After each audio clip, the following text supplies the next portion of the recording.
kita.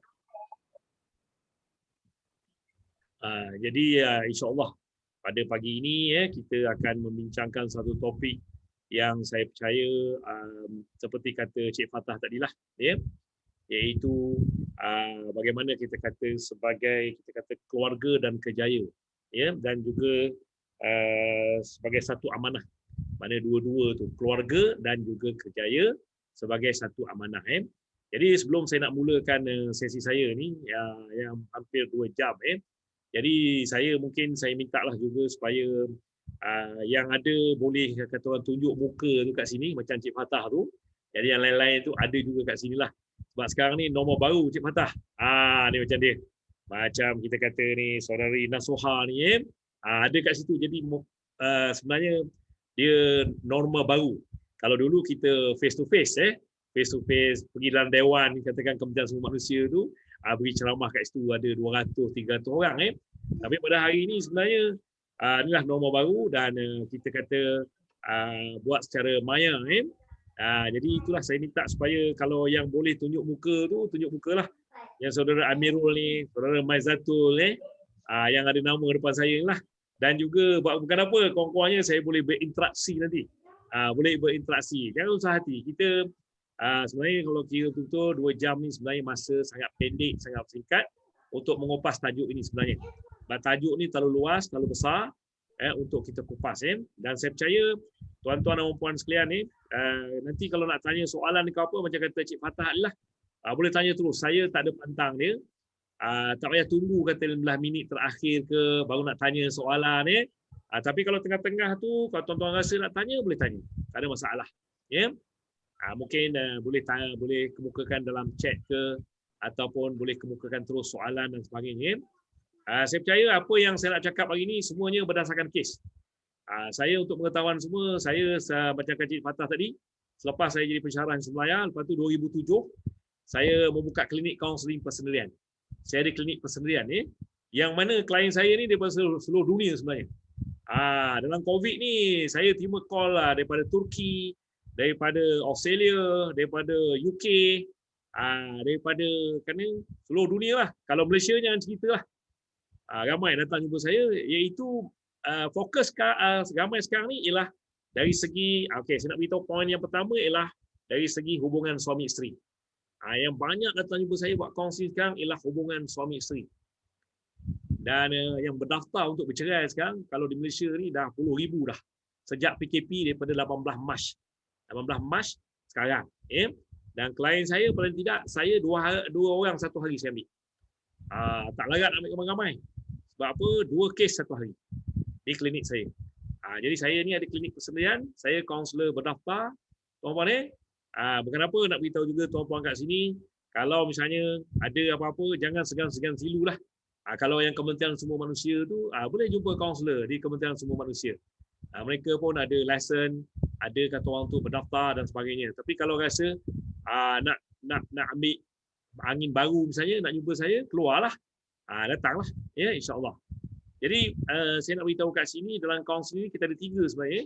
Ramai orang kadang-kadang terfikir. Sebab saya sebut pasal kaunseling dulu ni bukan apa. Sebab sekarang ni bila kita nak bincang pasal keluarga dan kerjaya ni, kita tak boleh elak daripada kita kata walaupun kita nak bercakap bagaimana kita kata nak bina keluarga bahagia. Tetapi tak boleh elak daripada kita kata macam mana cabaran-cabaran dalam kita kata keluarga dan rumah tangga.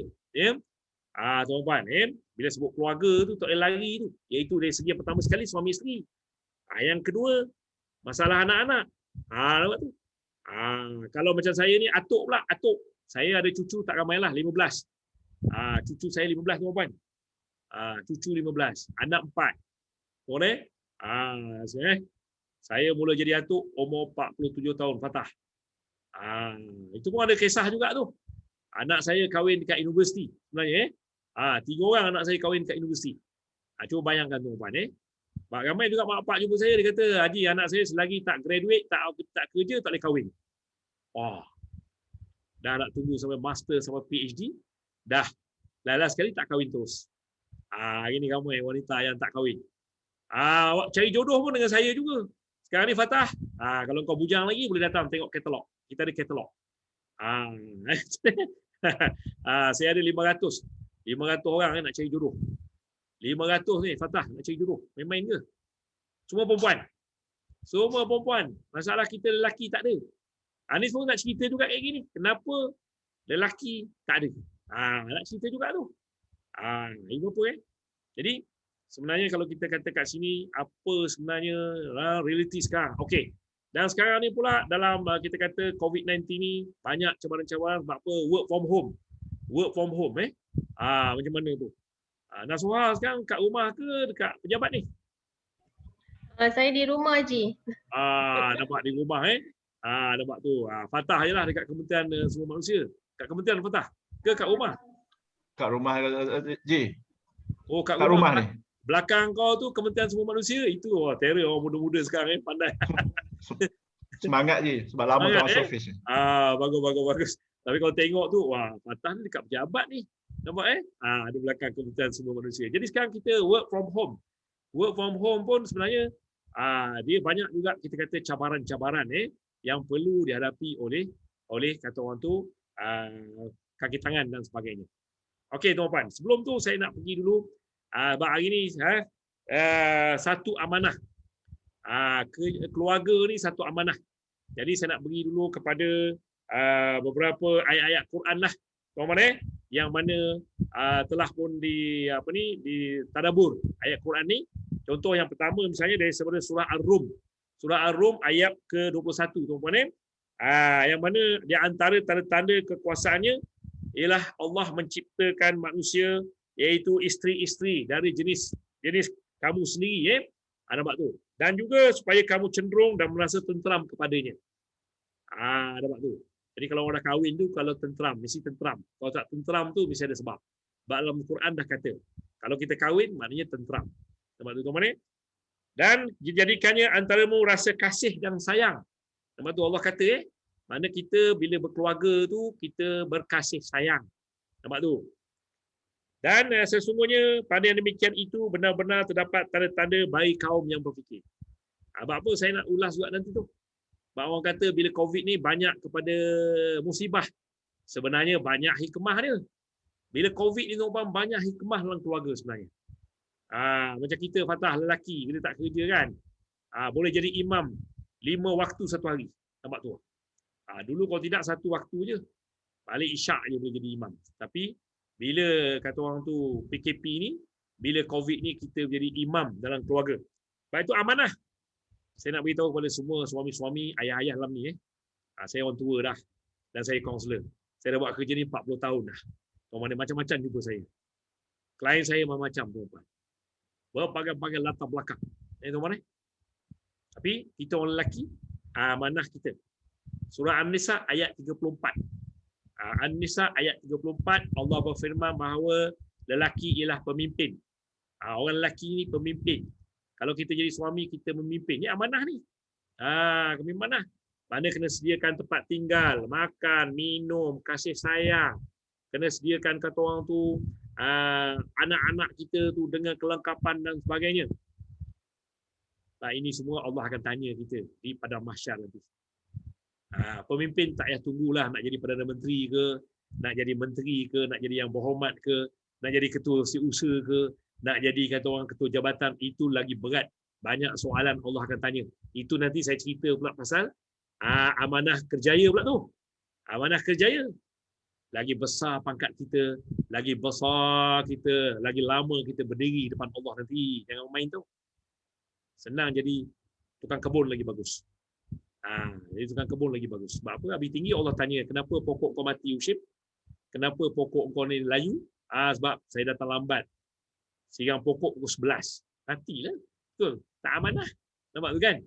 Tapi ni, bila tajuk ni soal amanah. Saya bercakap terus terang tuan-tuan saya akan bercakap berterus terang berdasarkan kepada Quran, rujukan-rujukan Quran dan juga kes-kes yang berlaku pada hari ini. Baik tuan-tuan. Sebenarnya kalau kita lihat lagi maknanya seterusnya Allah berfirman apa? Iaitu di surah Ar-Rum juga ayat 20. Ayat 20 maksudnya apa tuan-tuan Dan di antara tanda-tanda kekuasaannya ialah dia menciptakan kamu daripada tanah. Kemudian tiba-tiba kamu menjadi manusia yang berkembang biak. Kita semua asal daripada tanah, tak ada beza lah. Tak usah sombong. Tahu mana? Balik nanti pun ke tanah juga. Tahu mana? Itu surah Ar-Rum ayat 20. Dan surah An-Nur ayat 19. Surah An-Nur ayat 19, Allah berfirman maksudnya, sesungguhnya orang-orang yang suka sekali supaya tersebar berita-berita keji dalam kalangan orang-orang yang beriman, mereka akan mendapat azab yang pedih di dunia dan di akhirat. Allah lah yang maha tahu dan kamu semua tidaklah mengetahuinya. Maknanya bukan apa tu mana? Kita jangan membuat kata orang tu bercakap yang bukan-bukan dan sebagainya tu mana? Dan apa yang dimaksudkan dengan keluarga bahagia? Keluarga bahagia. Saya percaya tuan-tuan, semua orang bercita-cita untuk menjadi keluarga bahagia. InsyaAllah nanti saya akan bagi tips-tips macam mana peranan seorang ayah, seorang ibu.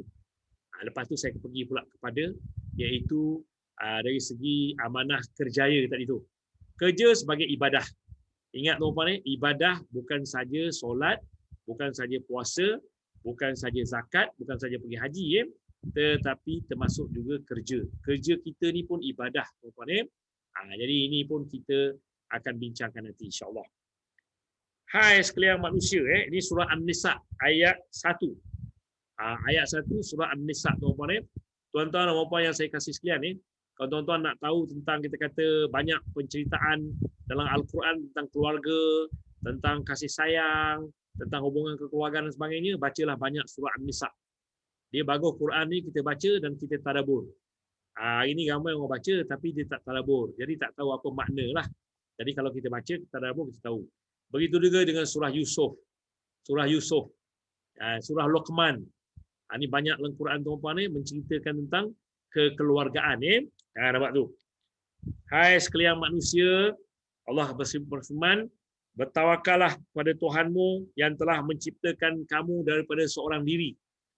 Dan daripadanya Allah menciptakan isterinya, dan daripada keduanya Allah memperkembangbiakkan laki-laki dan perempuan yang banyak. Dan bertawakallah kepada Allah dengan namanya kamu saling meminta satu sama lain. Dan peliharalah hubungan silaturahim, sesungguhnya Allah selalu menjaga dan mengawasi kamu. Nampak tuan-tuan, mana kita ni diciptakan daripada Adam, lepas tu daripada Adam dijadikan Siti Hawa, lepas tu kembang biaklah, maka lahirlah kita di dunia ini berbagai-bagai bangsa, berbagai-bagai warna kulit. Sebab mungkin saya nak cakap tu juga, kadang-kadang kita kahwin mungkin Melayu kahwin Cina, kahwin India, nampak tu, kahwin Iban, kahwin Sabah, Sarawak, kahwin dengan orang putih, kahwin dengan orang Turki, kahwin dengan orang Australia, kahwin dengan Negro, kahwin dengan Bangladesh, kahwin Pakistan. Saya semua kes saya ada. Tahu mana? Itu dia. Maizatul. Maizatul tutup apa muka? Buka Maizatul. Cik Maizatul itu dia. Bagus Maizatul jadi ada muka Maizatul tu rasa seronok sikit. Maizatul nak ke mana pula tu? Okey. Nak tanya Maizatul. Maizatul ni apa ni masa work from home sekarang ni, apa yang cabaran kepada Maizatul lah? Maizatul dah kahwin? Belum lagi. Baik, orang bujang pun kadang-kadang masa work from home ni ada cabaran juga. Kadang-kadang kalau pergi pejabat tu ada kawan, boleh borak-borak, boleh cerita, boleh apa kan. Jadi Maizatul sekarang dekat rumah, macam mana? Kerja daripada work from home ni. Saya duduk dengan kakak jadi tak ada macam bosan sangat. So ada kawan untuk berborak. Untuk buat kerja sama-sama. Ya, bagus. Korang-korang ada kawan lah untuk berborak, untuk apa Jangan duduk sorang-sorang. Pada yang bujang-bujang, yang single-single tu kalau boleh kita maknanya adalah kita berkawan dan sebagainya. Sekarang ni mudah. Nak cakap dengan mak bapak pun mudah hari ni. Kita pakai handphone je, kita pakai webinar. Betul tak susah hari ni. Ini saya nak tanya Puan Nasuha. Nasuha macam mana Nasuha? Macam mana Haji? Inilah cabaran work from home ni. Memang mencabar sangatlah. Macam mana kalau saya sebagai seorang ibu dan juga sebagai orang yang bekerja, macam mana nak menyeimbangkan tugasan lah, dari segi tugasan kerja, tugasan rumah kan. Dan juga ada anak yang PDPR, PDPR pun sebab anak baru darjah 2, jadi kita masih kena assist dia, kena tengokkan dia, kena ajar dia. So dah jadi macam banyak tanggungjawab lah Cik, sebagai cikgu, sebagai pegawai psikologi, sebagai ibu rumah. Macam-macam tanggungjawab dah bila berada di rumah dan sambil bekerja di rumah ni Haji. Ya, betul. Mana itu cabaran masa PKP inilah yang dihadapi oleh kaum ibu dan biasanya kaum ibu ni dia nak sediakan semua tu tu yang bangun pukul 5 pagi, dah siapkan makan minum untuk anak-anak. Lepas tu pagi-pagi pukul 8.30 nak masuk office. Mazatul, kau senyum lah, kau tak perlu bangun awal. Sebab apa? Kau tak perlu siapkan makan minum. Bagi orang dah jadi ibu ni, dia nak kena. Ada yang call saya, Haji, 4.30 dah bangun. Saya kata, kenapa? Anak dia 9. Anak 9. Jadi dia kena bangun awal 4.30 pagi.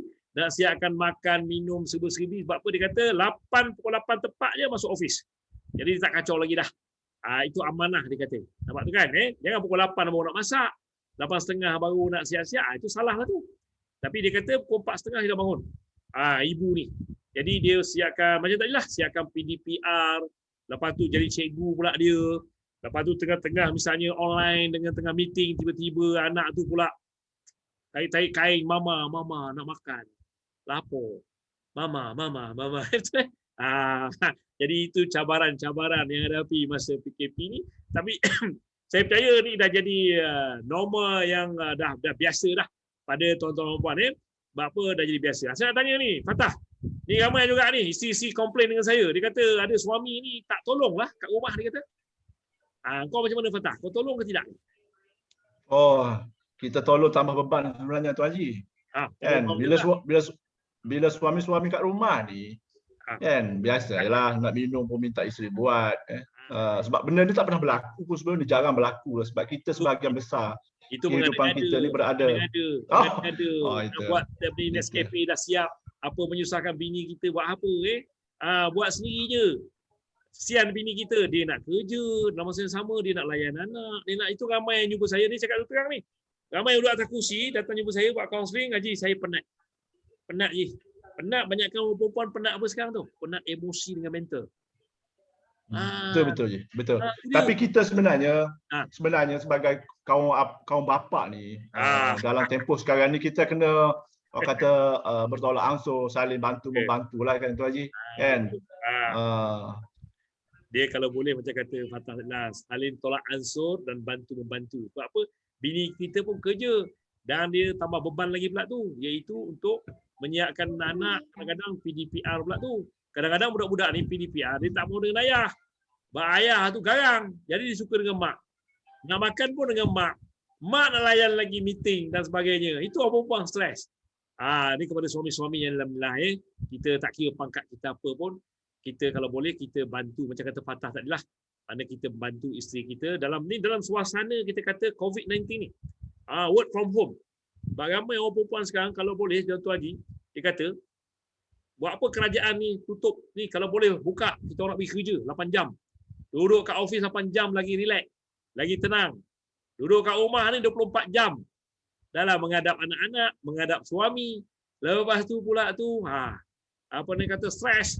Jadi orang perempuan lebih suka dia kerja tau. Kerja 8 jam, balik 2 jam masak-masak ataupun apa benda, lepas tu pukul 9, pukul 10 anak dah tidur. Ini masalah sekarang nak layan kerenah anak ni. Anak tak tidur. Sebab anak kita dia tak boleh berlari kat luar, dia tak boleh, budak-budak dia nak aktif kan. Hidup dalam rumah. Jadi rumah pula kecil, dia berlari, pusing situ. Lari-lari pusing situ. Nampak tu. Jadi kat sinilah saya nampak peranan bapa. Sebab apa tajuk yang saya nak cakap pagi ni ialah bagaimana ibu bapa. Bapa dan ibu menjadi sebagai pemegang amanah kepada anak-anak, kepada keluarga. Kita ni semua sama-sama, ya. Jadi itu dia. Ni apa ni nama sini Amirul Muhammad Nordin, siapa ni? Saya Pak Haji. Muhammad Amirul macam mana? Ni apa nama ni masa work from home ni? Sama macam Puan Nazha. Sama lah macam pada Zuhar, nak jaga anak PDPR, kerja lagi, masak lagi. Berapa orang anak? 3. 3. Ha. 3 lelaki. 3 lelaki. Biru pula. Habis suami membantu tak? Suami saya kadang-kadang kerja. Okey. Tapi puan sendiri lah. Kalau puan lebih suka kerja di pejabat ke kerja di rumah? Dia pejabat lah kan. Boleh katakan 90% orang perempuan suka kerja di pejabat. Sebab apa? Kerja di pejabat kalau tu 8 jam, pukul 10.30 dah boleh pergi minum dengan kawan kan pukul 12.30 dah boleh pergi makan tengah hari. Lepas tu dekat pejabat boleh meluahkan perasaan kepada kawan-kawan. Kan? Cerita benda-benda. Ni kat rumah nak cerita dengan suami. Suami bercakap, kau tak ada cerita lain. Hari-hari cerita sama je. Betul? Jadi kena sabar. Kita ni nak kena sabar. Kata orang ni dalam keadaan realiti. Saya bercakap ni soal realiti sekarang tau.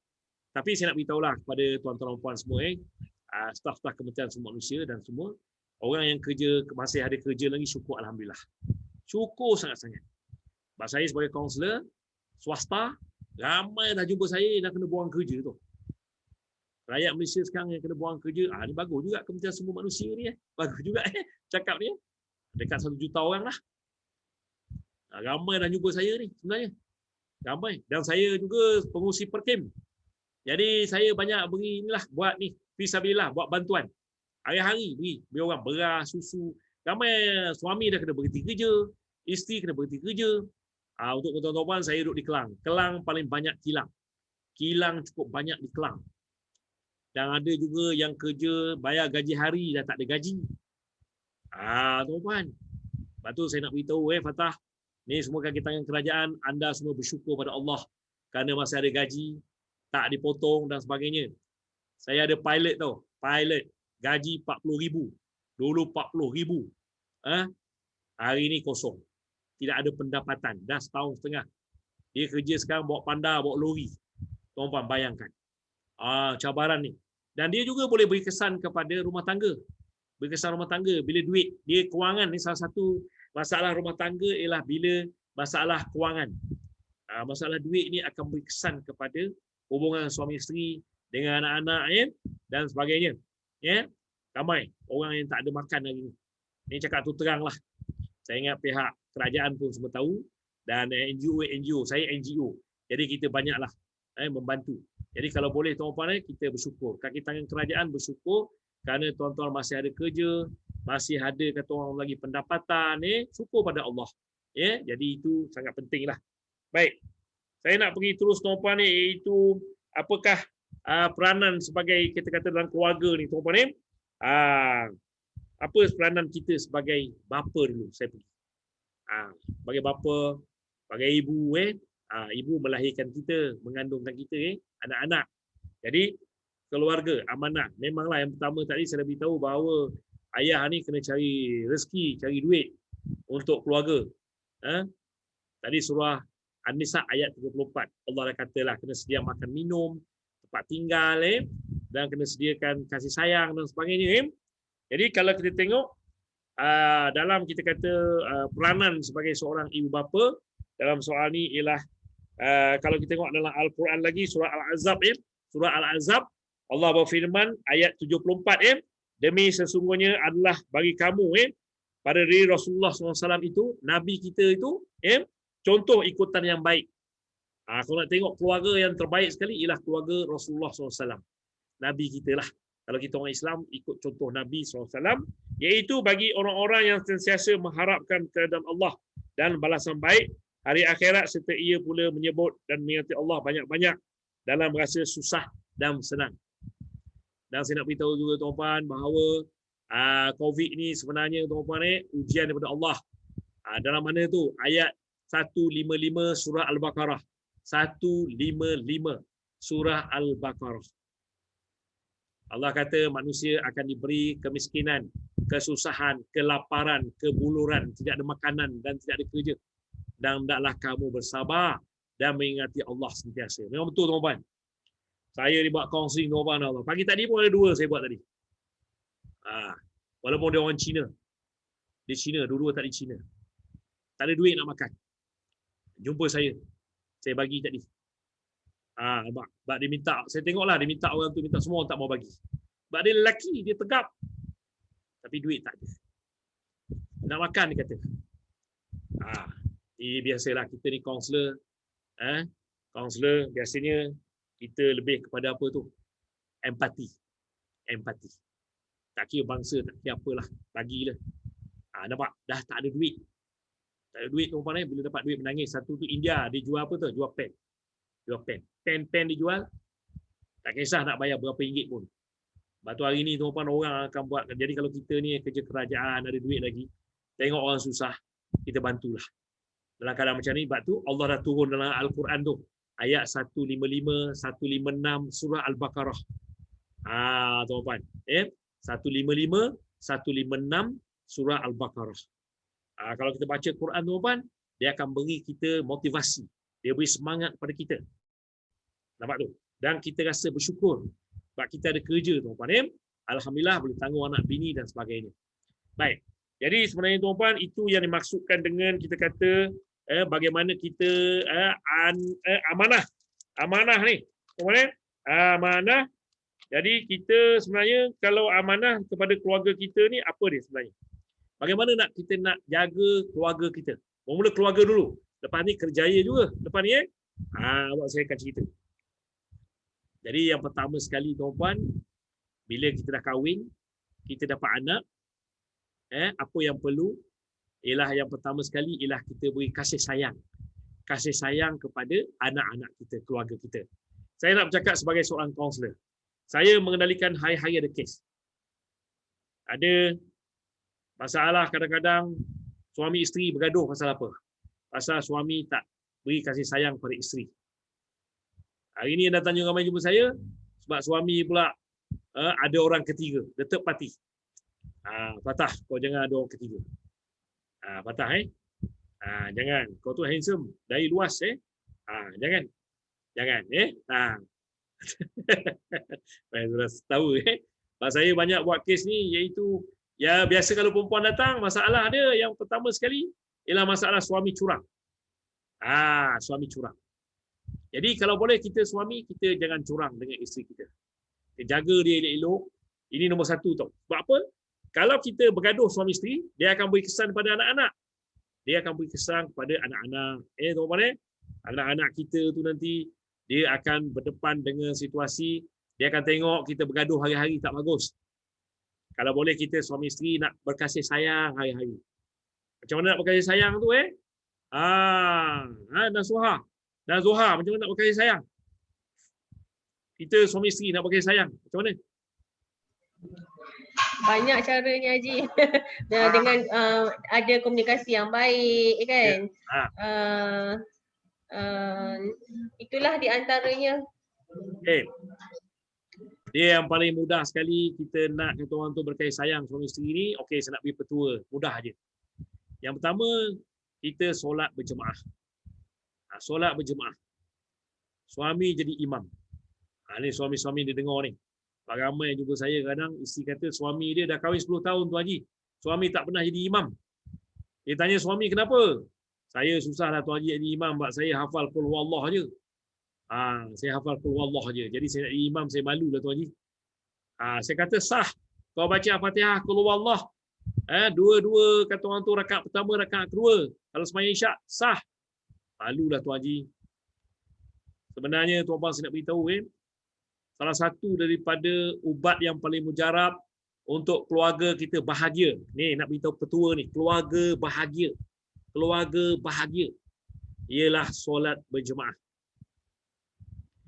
Ini sunnah Rasulullah SAW. Tapi hari ini minta maaf saya buat kaunseling, kebanyakannya tak buat. Dan ramai tak solat hari ini. Minta maaf cakap ni, cakap tu terang je lah. Cakap perkara yang benar.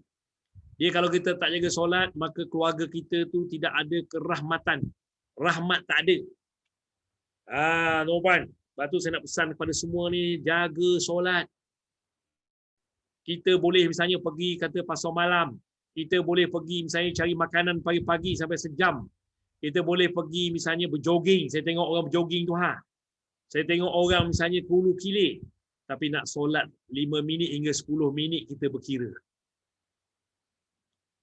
Solat ni apa tuan-puan? Dalam rukun apa? Rukun Islam. Rukun Islam tuan-puan. Nombor 2. Nombor 1 ialah mengucap 2 kalimah syahadah. Nombor 2 ialah solat 5 waktu. Dalam solat ni tiang agama tuan-puan. Saya nak beritahu mudah aja. Walaupun saya belajar kaunseling semua teori barat. Semua barat tuan-puan saya belajar 11 tahun. Saya pensyarah pun mengajar teori barat. Saya mengajar satu paper kaunseling Islam di UC Melayu. Jadi saya nak beritahu pada tuan-puan, setelah saya praktis sebagai kaunselor selama lebih kurang 40 tahun dan saya buka klinik dah 16 tahun, yang datang jumpa saya tuan-puan, saya cakap teranglah. Kalau kita jaga solat, insya-Allah Allah jaga kita. Dengar pesan saya ni, solat jaga. Dalam keluarga, amanah. Ayah akan ditanya oleh Allah nanti. Anak-anak bini kita ni semua akan cakap depan Allah nanti. Ya Allah ni ayah aku ni tak pernah solat berjemaah dengan aku. Nak jawab apa? Memanglah kita kerja ni kerja teruk-teruk, bawa balik rumah ikan bawal putih, bawal hitam, ketam, udang. Bawa kereta besar-besar 5-6 biji depan rumah. Tapi solat kita tak jaga, nanti isteri kita akan persoalkan kita di padang mahsyar nanti. Sebab ni cerita soal amanah. Ni amanah ni, saya cerita ni amanah ni. Sekejap lagi saya cerita pula amanah pasal kerja pula lagi. Itu lagi dahsyat saya akan cerita. Amanah pasal kerja. Tuan-tuan. Ni soal amanah. Amanah kepada keluarga. Yang pertama sekali. Solat. Kita sebagai ayah ni. Solat berjemaah. Lepas solat apa tuan-tuan? Lepas solat kita tadabbur Quran, baca Quran. Depan dengan anak-anak, dengan bini kita. Kita baca apa cerita dalam surah Al-Fatihah. Apa makna surah Al-Fatihah. Apa makna dalam surah Al-Baqarah. Saya cerita ni tuan-tuan sebab apa? Hari ni ramai dah datang klinik saya. Fatah dan juga Nazuhah. Remaja-remaja datang duduk atas kursi. Atuk, Tuhan tak ada. Kau jangan main. Ni kaunselor bercakap yang buat kes hari-hari. Bukan saya cakap main-main tu. Jangan kau menangis nanti semua ni. Yang dengar ni. Duduk atas kursi dalam klinik saya. Atuk, Tuhan tak ada. Yang kedua, duduk atas kursi. Atuk, I'm free thinker. I'm free thinker. Kata kau belajar kat mana? Ni dia. Dalam ni. Semua ada. Ni handphone ni. Semua ada. Ni Yahudi dah berjaya dah.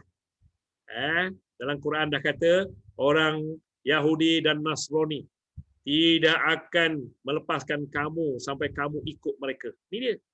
Hari ni. Ni nak cakap terang ni. Saya bercakap berdasarkan kes. Saya bukan ustaz. Saya bukan ustaz. Tapi saya kaunselor yang mendalikan kes. Kes demi kes. Dan yang ketiga, jumpa saya cakap apa? Atuk, I'm liberal. I'm liberal. Fatah. Duduk jumpa. Atuk, I'm gay. I'm gay. Gay. Gay. Macam muka kau Fatah, dia tak minat. Dia tak minat muka kau tu. Tu bukan taste gay. Tak minat muka kau. Kurang sado, Ji. Bukan kurang sado. Saya tak mau sebut kat kurang sini. Sado. Nanti kalau dah PKP dah lepas nanti, jemput saya pergi ke Kementerian Sumber Manusia, kita bercakap parenting, bagaimana nak menangani LGBTQ. Hari ni dahsyat sangat. Ada jumpa saya selama je. Tok, saya dah pondan tu. Saya dah pondan. Dah ada titik, dah ada serba-serbi dah. Bapak termenung dan menangis. Ini amanah ni. Bapak menangis tu. Ingat bapak suka anak jadi pondan. Anak jadi gay. Dan ada juga bawa jumpa saya, Atuk, saya ketagih syabu. Saya ketagih sabu. Saya ketagih ketum. Tom. Dia panggil Tom. Tok, saya ketagih panas, Tok, panas. Tok, saya ketagih sejuk. Nampak tu. Metapitamin, iramin 5. Macam-macam. Mana silap ni?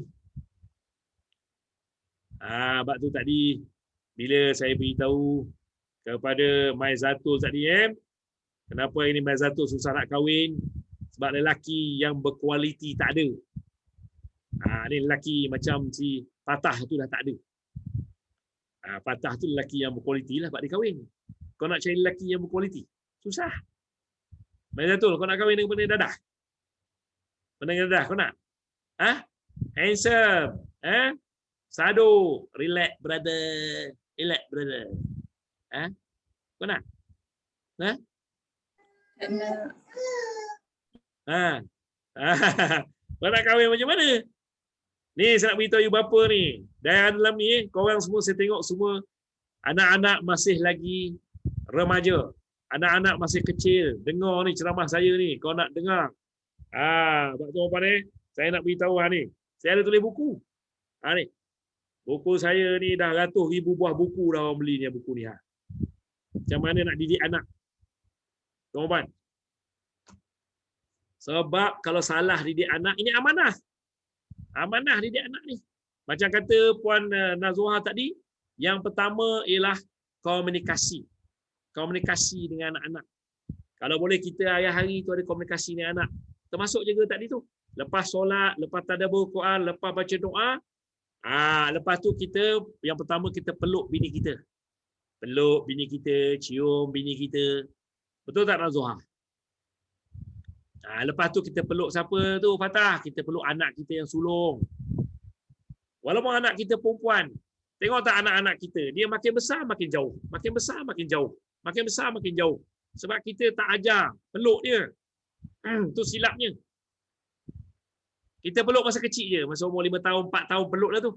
Bila budak tu masuk umur 12 tahun je, awal remaja je, dan yang perempuan dah mula dah. Bila ayah nak peluk je, apa ni ayah? Peluk ni apa ni? Kakak dah besar lah. Ni Maizatul, bapak kau peluk kau lagi tak? Peluk sebab saya anak bongsu. Peluk Dia bagus tu. Kita peluk anak kita daripada kecil sampai ke besar, sampai ke tua. Ini salah satu daripada kasih sayang. Kasih sayang. Dan ni, sebenarnya nak didik anak tak susah tuan-tuan. Nak didik anak yang pertama ialah beri kasih sayang. Beri perhatian, komunikasi, dan menjadi pendengar yang baik, good listener. Dengar. Hari ni anak-anak ramai nak bercerita. Anak-anak kadang-kadang umur 5 tahun, 4 tahun pun dah pandai. Mama. Sebab apa? Dia dah tengok YouTube. Dia dah tengok kata orang tu berbagai-bagai dalam YouTube. Kalau Mazatul ni memang suka tengok Korea. Suka tengok Korea. Mazatul, betul? Tak, saya tak suka. Kau suka apa? Kau suka tengok apa? Upin Ipin? Saya suka tengok drama Melayu je. Korea suka. Tapi hari ni ramai ni Nazuha, anak-anak remaja perempuan dia suka tengok Korea. Yang lelaki suka main PUBG. Tak tahu lah Fatah main lagi tak PUBG tu lah. Kau kalau main PUBG juga Fatah, memang kata orang tu sampai pukul 4 pagi, pukul 4:30 pagi. Itu dia. Jadi kita sebagai mak bapak tu amanah tu nak tahu anak kita. Itu yang pertama. Yang kedua, amanah ibu bapa juga apalah? Iaitu kita naklah mendidik, mengajar anak kita mengaji Quran. Itu wajib. Yang kedua, iaitu mendidik anak kita tentang iaitu sifat-sifat Allah, sifat 20. Mengenal Allah dan bercerita tentang Nabi Muhammad sallallahu alaihi wasallam. Hari ini ramai anak-anak kita tak kenal Nabi Muhammad, dia kenal lagi pelakon Korea. Nampak tu. Dia kenal lagi Upin Ipin. Dia kenal lagi Pak Ji. Dia tak kenal Rasulullah. Silap siapa? Kita ni apa? Nak harap kepada ustaz-ustazah kat sekolah aja. Ustaz-ustazah kat sekolah tu murid 40 orang. Kita kat rumah ni. Kat rumah tolonglah. Ini amanah ni. Nak cerita pasal amanah ni. Ni amanah akan berkembang ni. Ni saya pergi kepada amanah akidah dulu. Akidah. Sebab kalau misalnya tuan-tuan kita orang Islam, kalau akidah anak kita tak jaga betul, jadi anak kita jadi free thinker, anak kita dah jadi liberal, anak kita kata Tuhan tak ada. Ni yang cakap Tuhan tak ada, anak siapa? Anak pegawai kerajaan. anak cikgu, anak pegawai, anak apa datang jumpa saya. Tengok ayah mak tu tak ada cacat cela, tapi tidak ada mendidik anak. Jadi anak jadi macam tu. Anaknya 24 jam pegang handphone. Satu lagi tuan-puan saya nak beritahu juga pada ibu bapa sekarang, jaga anak-anak yang ketagih gadget. Jangan bagi anak kita ketagih gadget. Gadget ni sekarang ni salah satu daripada dajal tu tak? Kalau kau nak tahu lebih lanjut, datang jumpa saya klinik kaunseling. Bawa anak engkau yang dah ketagih gadget tu. Dia bukan saja anak ketagih gadget tu.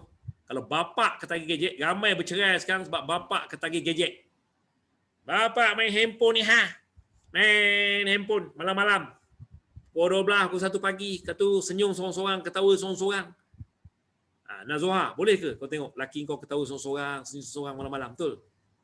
Dia tanya kenapa bang? Ni abang ada business. Jadi komunikasi suami isteri dah tak ada. Hari ni ramai komunikasi suami isteri tak ada sebab ni. Sebab gadget ni. Nampak? Nanti, Ya. kalau boleh saya tanyalah, tadi berkaitan dengan gadget kan, ketagihan gadget anak-anak. Jadi macam mana, ada tips mudah ke Haji? Sebab gadget ni waktu sekarang ni susah kita nak orang panggil apa, nak halang daripada benda tu lah kan.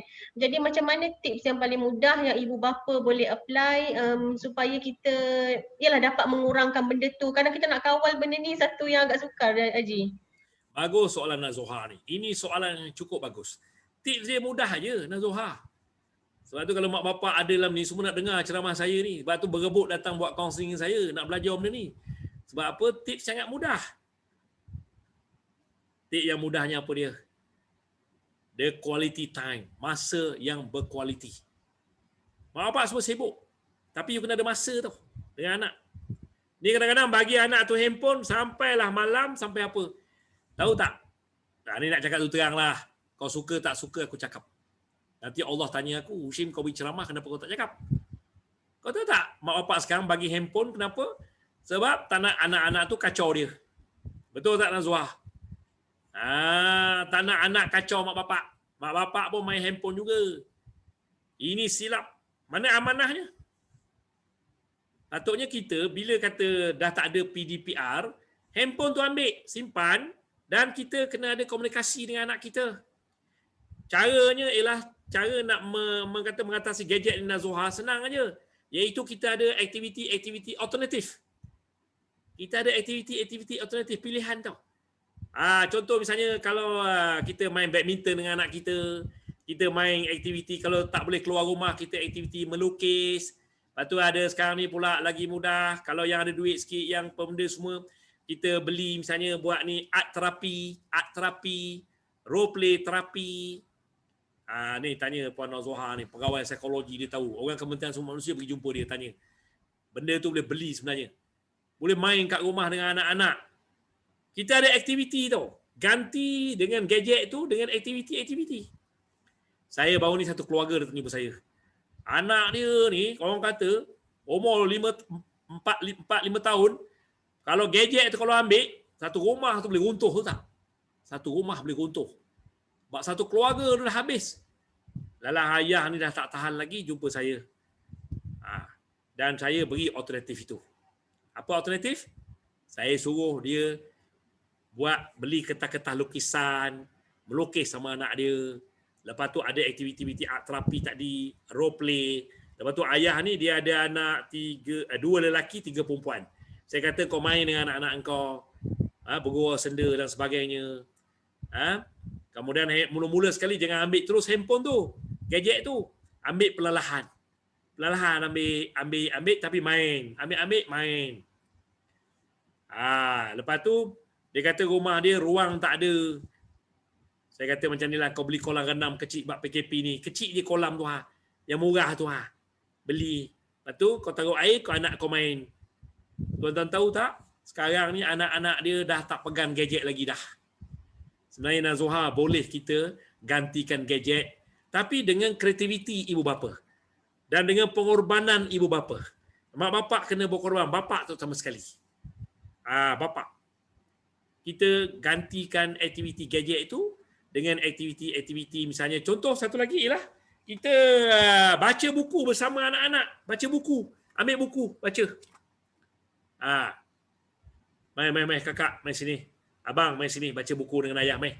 Kalau dia darjah 2, baca buku darjah 2. Dia darjah 1, baca buku darjah 1. Jadi, kalau kita ada aktiviti-aktiviti seperti itu, maka kalau dah lepas PKP nanti contoh, kita bolehlah naik basikal sama-sama, jogging sama-sama, main badminton sama-sama, basuh kereta sama-sama, ya, dan berbagai-bagai aktiviti lain yang boleh menggantikan gadget.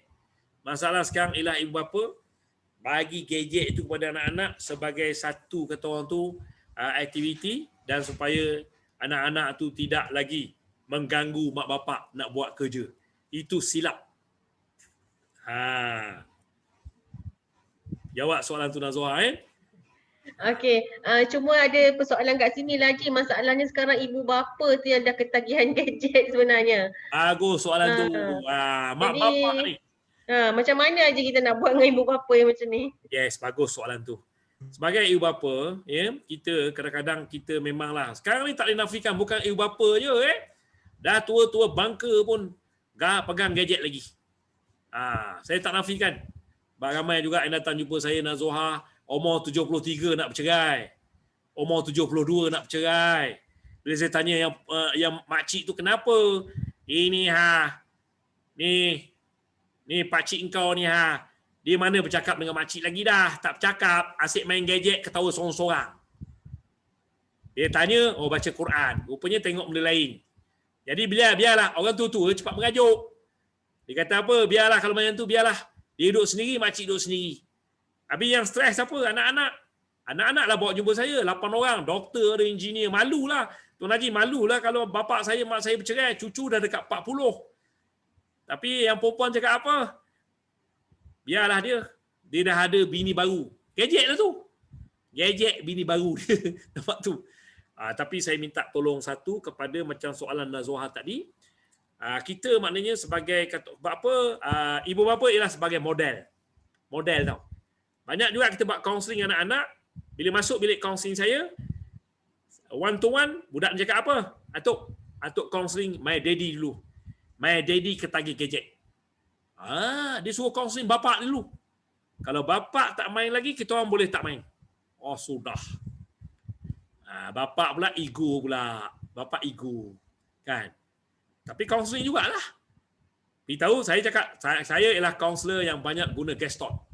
Saya cakap tu terang aja. Kalau tuan nak anak tuan ni hancur nanti, rosak, tuan teruslah main gadget ni. Anak tuan sendiri cakap, selagi bapak main, kita orang akan main. Nampak tu? Sebab dia tengok hari-hari. Bapak, kadang-kadang kita cakap, anak-anak semua jangan main gadget. Tapi ayah main gadget. Macam mana? Kepimpinan melalui teladan, patah. Kepimpinan melalui teladan, betul Jadi kepada ibu bapa yang saya kasih sekalian, saya minta maaf nak cakap ni lah. Kenapa hari ni kita jarang buka kitab Quran? Sebab kita dah ada kitab baru, iaitu gadget. Kalau orang tua-tua zaman dulu, hari-hari, saya nak pesan lah ni bukan kerana saya dah tua. Tapi sebenarnya benda ni patut dipesan kepada semua orang. Kalau boleh kita selepas solat solat waktu, kita buka Quran, baca 2 muka surat dan baca tadabbur. Insya-Allah itu salah satu nasihat untuk kita nak mendisiplinkan diri kita, supaya kita tidak kata orang tu ketagih gadget. Caranya ialah kita alih ganti kepada iaitu membaca Quran. Ni saya nak ajar. Ni saya nak beri petua. Maknanya kalau kita nak baca, memang ada orang cakap dengan saya, Tuan Haji, dalam handphone pun ada Quran. Tapi itu lain. Korang kita pegang Quran tu. Lepas saja solat kita baca Quran. Lepas solat Zuhur baca Quran. Lepas Asar Quran. Lepas Isyak Quran. Maghrib Quran. Subuh Quran. InsyaAllah lama-lama kita akan jadi seorang yang kata orang tu, kita rasa dah tak nak pegang sangatlah. Pegang. Bohonglah. Saya sendiri pun bohonglah kalau kata tak pegang gadget. Sebab saya pegang gadget, sebab saya nak tengok appointment, apa klien nak buat pukul berapa, orang nak panggil ceramah. Perlu, gadget ni perlu. Tetapi jangan pula kita jadi hamba kepada dia. Jadi kita kalau boleh, kita jadi baca Quran. Saya nak betul, satu tu. Jadi daripada situ, bagus baca Quran ni. Sebab apa? Bila kita baca, anak-anak tengok. Tengok, daddy baca Quran. Papa baca Quran. Nampak tu kan? Tapi hari ni anak-anak tengok apa? Anak-anak tengok daddy pegang gadget 24 jam. Dan ada Nazoha, isteri beritahu saya, suami saya masuk dalam jamban membawa Quran. Bawa handphone. Bawa handphone. Masuk jamban. Masuk jamban, bawa handphone, keluar. Lama-lama kantoi. Rupanya dah ada girlfriend baru. Satu lagi orang lelaki, Fatah. Kalau ada pin code. Ada pin code, itu jaga-jagalah tu. Mana ada benda lah tu dalam handphone tu. Ada apa ni kata orang tu tak boleh buka. Bini tak boleh buka. Tak boleh buka. Tak tahu Nazoha, kau boleh buka tak suami kau punya ni handphone? Boleh, dia tak peduli pun Haji. Dia tak peduli pun telefon dia. Dia tak peduli kalau macam tu kau jangan risau lah tu. Kau jangan risau. Itu kadang-kadang tu dia ada orang ni kadang-kadang patah suami. Kalau tertinggal telefon, patah balik tu walaupun 4 batu. Tapi kalau tertinggal bini, tinggal teruslah. Okey. Itu kacau bilau. Ji, ada satu nak tanya lah Ji. Boleh. Bila kita bincang berkaitan dengan amanah ni Ji, kan biasanya anak-anak ni bila kita berada kat rumah, sudah tentulah role model yang paling dekat dengan dia adalah orang kata mak ayah dia lah. Ya, so, bila kita relate dengan amanah ni, so masing-masing ada peranan. Bila berada di rumah, dalam masa yang sama kita dalam kata mood bekerja daripada rumah BDR ni, so kita dalam masa yang sama kita bekerja. So anak-anak pun ada dia punya pembelajaran PDPR dia lah. Tapi anak-anak ni dia akan jadi timbul satu masalah, satu isu lah. Kalau kata mak ayah tu sendiri tidak melaksanakan kerja dia seperti mana yang sepatutnya dilaksanakan dalam MOOC BDR ni, so kadang-kadang anak pun boleh jadi satu komplain kepada bapa. Ayah sendiri pun tak buat kerja. So kenapa paksa saya buat kerja? Kan? So benda-benda sebenarnya memang berlaku. Dan pengalaman saya sendiri bila kita melaksanakan sesi kaunseling, pegawai tu ada masalah. Tapi bila kita teroka balik dalam sesi keluarga dia, memang itulah yang berlaku. Di rumah dia kata bila dia bercuti, so anak pun sebenarnya pun tak nak pergi sekolah. So kita relate lah. Jadi suasana dulu, sekarang ni berbeza. Dan inilah yang menjadi isu pada kita lah. Yang berlaku masalah tu kita jangan melihat pada pihak yang lain, tapi kita melihat kepada pihak kita tu sendiri. Mungkin Haji ada pandangan sedikit ataupun Okey, bagus Fatah. Sebenarnya saya belum sentuh lagi soal misalnya amanah dari segi kerja. Sebab saya dah beritahu tadi, kerja sebagai ibadah. Nampak tu. Dari bila Fatah dah tanya tu, saya masuk jugalah. Kerja sebagai ibadah. Jadi macam sekarang, work from home. Bila kita kerja kat rumah, kalau kita masuk pukul 8, kita sudah pastilah, maknanya macam kita punch card jugalah, pukul 8 tu. Nampak tu? Maknanya kalau pukul 8 tu, 7.50, kita dah duduk dah. Tempat kerja kita tu. Mana tadi? Jadi itu juga akan menjadi, kata orang tu, contoh teladan kepada anak-anak kita. Bila tanya ayah, nampak ayah pukul 7.50 dah ada kat situ. Memang ayah kerja. Punctuality. Tapi kalau kita pukul 8.30 pun masih lagi pakai tuala lagi, merayau sana, merayau dalam rumah. Anak-anak semua tahu bahawa ayah ialah seorang pegawai. Ayah ialah seorang misalnya kaki tangan kerajaan. Patut kerja pukul 8 sampai pukul 5. Tapi nampak ayah tu misalnya masih pakai tuala lagi. Kalau mak misalnya masih lagi baru nak bangun tidur. Baru ni macam kata orang tu tak tu, dan ini semua memberi kesan. Sebenarnya saya nak beritahu apa yang ibu bapa buat, dia akan memberi kesan kepada anak-anak. Dalam Islam kita panggil kafarah. Dan istidraj. Dalam agama Kristian, agama Hindu, agama Buddha dan agama-agama lain dipanggil hukum karma. Hukum karma. Minta maaf lah, saya kaunselor Muslim. Saya dah buat kerja 40 tahun. Saya buat benda ni semua. Minta maaf cakap lah. Termasuk juga orang yang pecah amanah. Pecah amanah, ni rasuah, ambil 10%, under table dan berbagai-bagai lagi. Bila jumpa saya tu, bila dah pencin. Kenapalah keluarga saya ni, anak-anak saya semua ada 5 orang bergaduh je kena berdebat gini. Lama-lama baru dia cakap, mungkin dulu masa saya kerja saya banyak buat silap. Saya ada kuasa masa tu, jadi saya salah guna kuasa. Itu dipanggil istidraj. Jangan main-main. Sebab tu saya keluarkan satu video. Jangan ambil rasuah. Saya bercakap ialah kisah yang benar. Saya nak beritahu bahawa Allah akan balas kat kita. Sebab macam saya. Saya dah pencen 15 tahun. Saya dah pencen 15 tahun dah. Tapi kenapa alhamdulillah lah saya masih lagi boleh bergerak aktif dan sebagainya. Sebab kadang-kadang tuan-tuan kita macam kata tadilah, apa yang kita buat Allah akan balas di atas muka bumi. Mungkin kalau kat pejabat, mungkin dulu masa kerja-kerja, mungkin kalau kita punch card kita hilang, kita buat lawatan sambil belajar ke, hilang dalam store ke, hilang kat mana-mana, pegawai kita boleh tahu. Tapi kat rumah inilah dipanggil disiplin kendiri. Disiplin kendiri. Kita yang mendisiplinkan diri kita. Ini amanah. Amanah. Bila sebut amanah ni, saya nak cakap lah bahawa dalam Quran dah ada. Ayat apa tuan-puan? Tu dia. Saya tengok Puan Amirul tu, dia catat dia. Puan Amirul catat dalam surah Al-Mu'minun. Balik buka nanti surah Al-Mu'minun. Surah Al-Mu'minun tu tuan-puan ni. Ini 7 mukmin yang berjaya dan beruntung. Berkait dengan amanah kerja ni. Fatah. Mana mukmin yang beruntung dan berjaya, Allah kata apa? Yang pertama ialah mukmin yang khusyuk dalam solat dia. Yang pertama mukmin yang khusyuk dalam solat dia.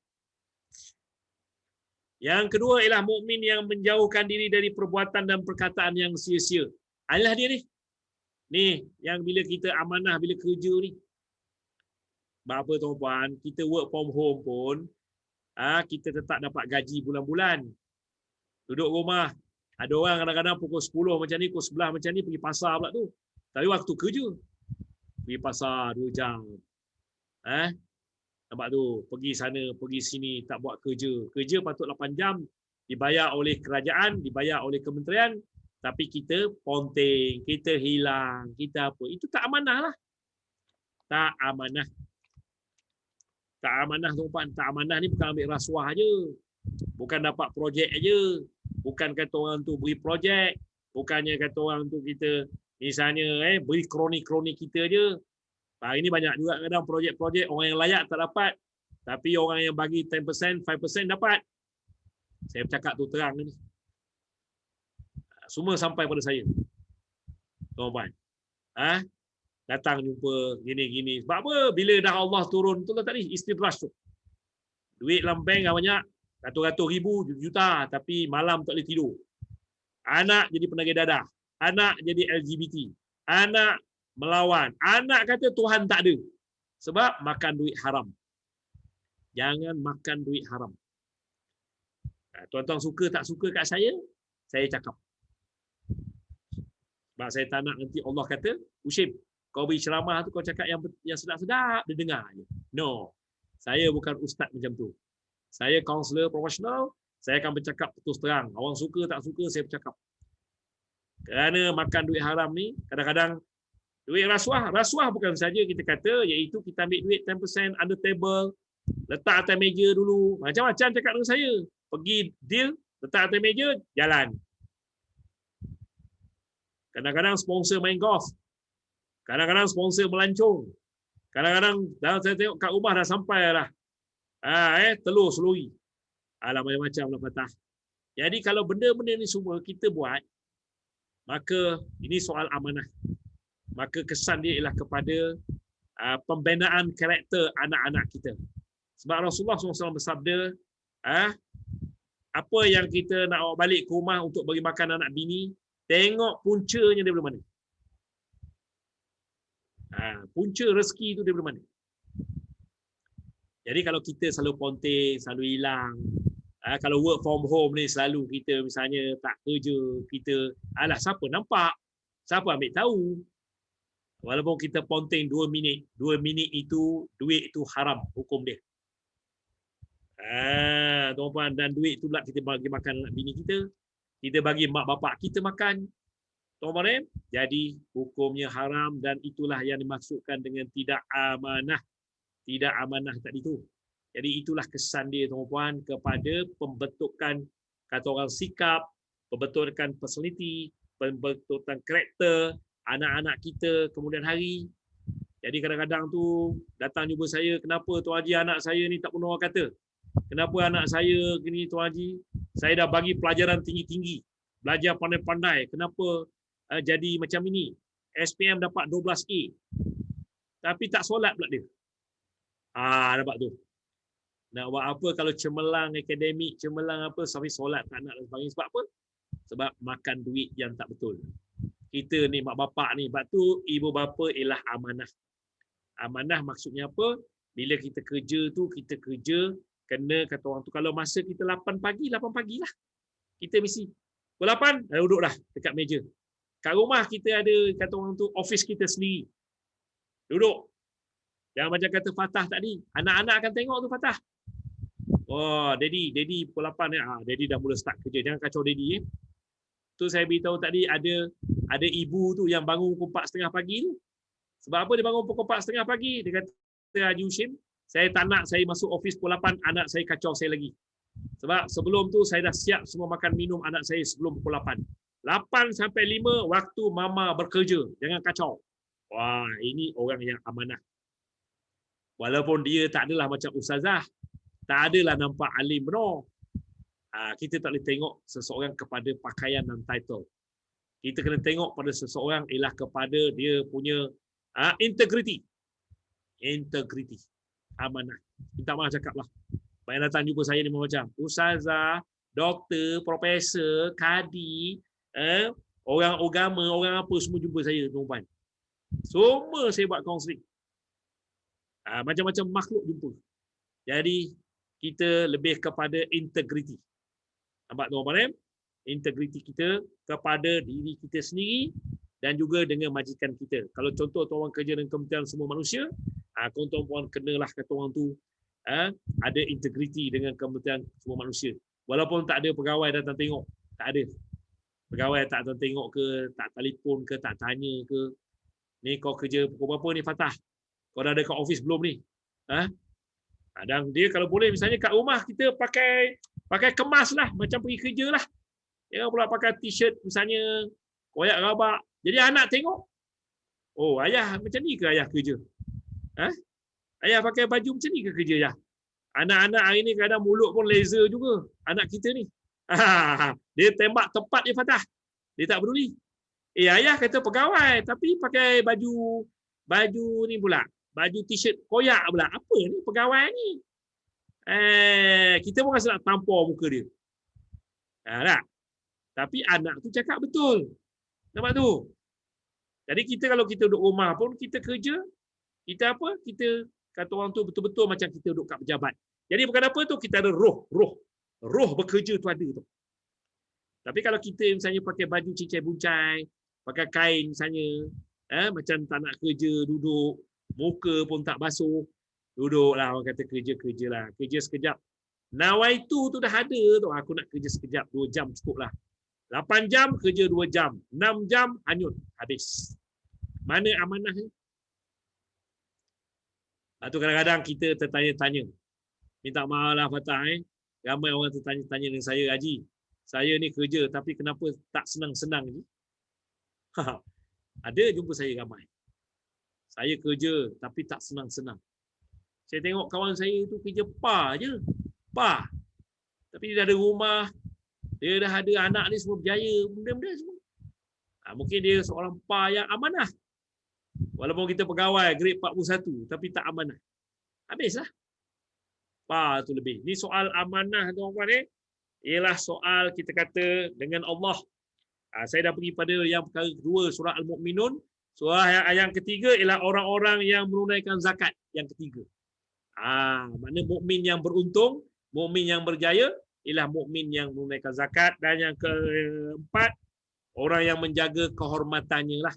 Mana kita tak melakukan zina, tak melakukan rasuah, tak melakukan bukan-bukan dan sebagainya. Dan yang kelima, ini dia. Dalam surah Al-Mu'minun dah ada Fatah Allah dah firman bahawa orang yang amanah. Nampak?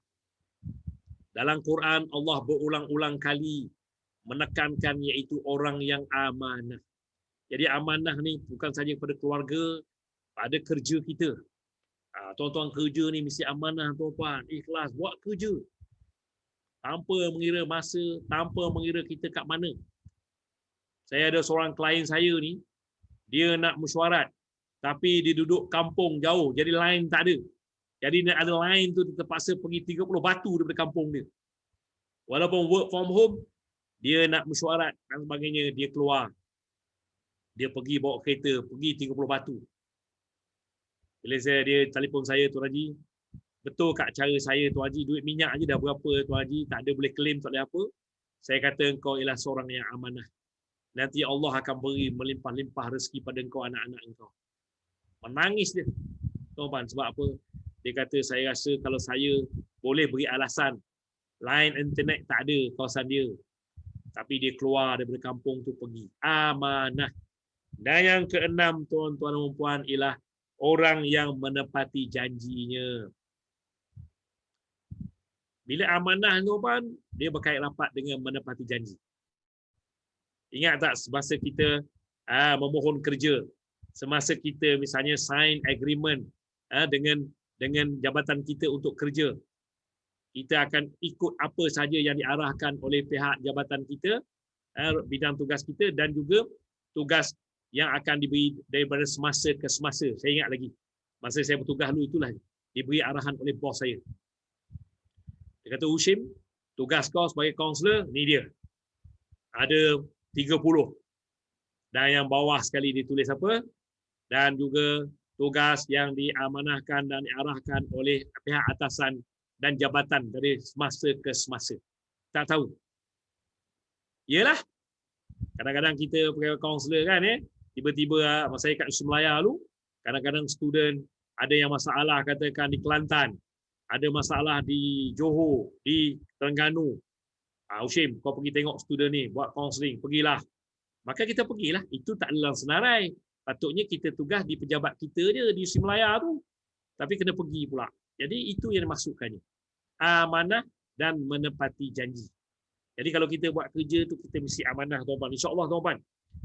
Orang yang amanah ni, tuan-tuan, bukan saja Allah balas di atas dunia, tapi juga Allah akan beri kita, kata orang tu, pahala yang berlipat-lipat ganda, iaitu di syurga nanti. Sebab tu kita nak jadi pekerja yang amanah. Jadilah pekerja yang amanah. Sebab kita kerja ni, tuan-tuan, dengan duit kerja itulah kita beli rumah, kita beri makan anak bini kita, kita bagi mak bapak kita duit. Kadang-kadang kita sponsor mak bapak kita pergi haji.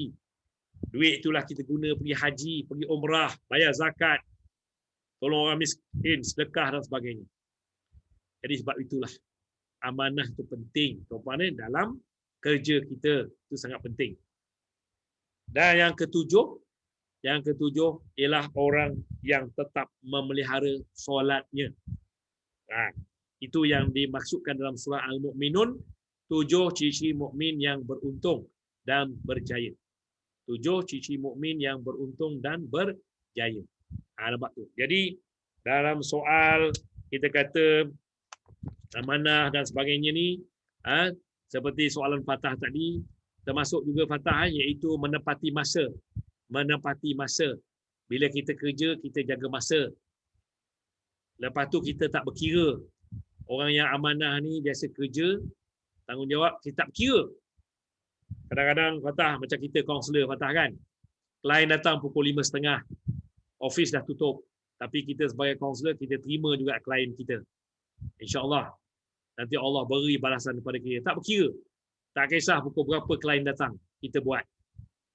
Macam saya sebagai kaunselor yang ada klinik persendirian, ada klien saya yang tak bayar pun, tak ada duit. Awal-awal dah telefon pada PA saya. Ataupun datang buat kaunseling 5 jam. Patut kena bayar beratus-ratus. Lala nak keluar, cakap, Tuan Haji, saya tak ada duit. Boleh tak bagi RM50 nak naik Grab, nak balik ke Ampang. Kaunselor pula kena bagi duit. Tu Fatah. Nak beritahu.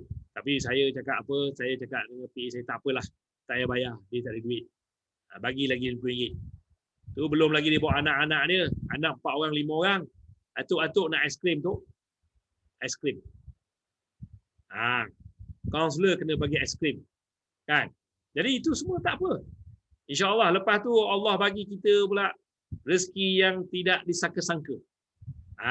Nampak tu percayalah. Bila kita buat kerja bagus, amanah dan sebagainya, kadang-kadang rezeki Allah bagi kita tak disangka-sangka. Kadang-kadang Fatah dan Zuhar, Allah bagi rezeki itu pada siapa tu? Pada anak-anak kita. Pada anak-anak.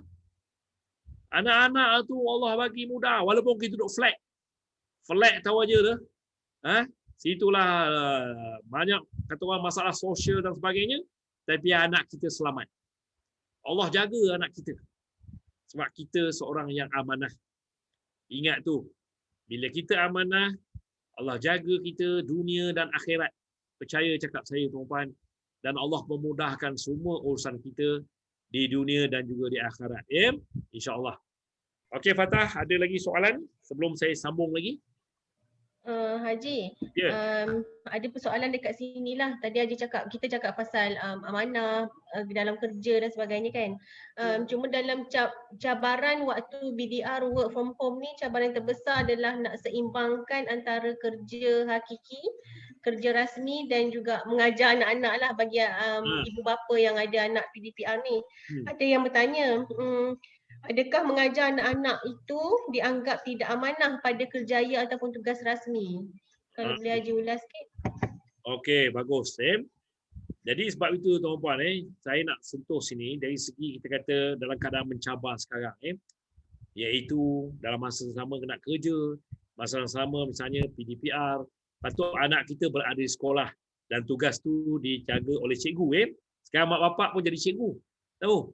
Mak bapak jadi cikgu sekarang. Jadi kat sini, sebab tu ibu bapa mesti proaktif. Proaktif maksudnya macam mana?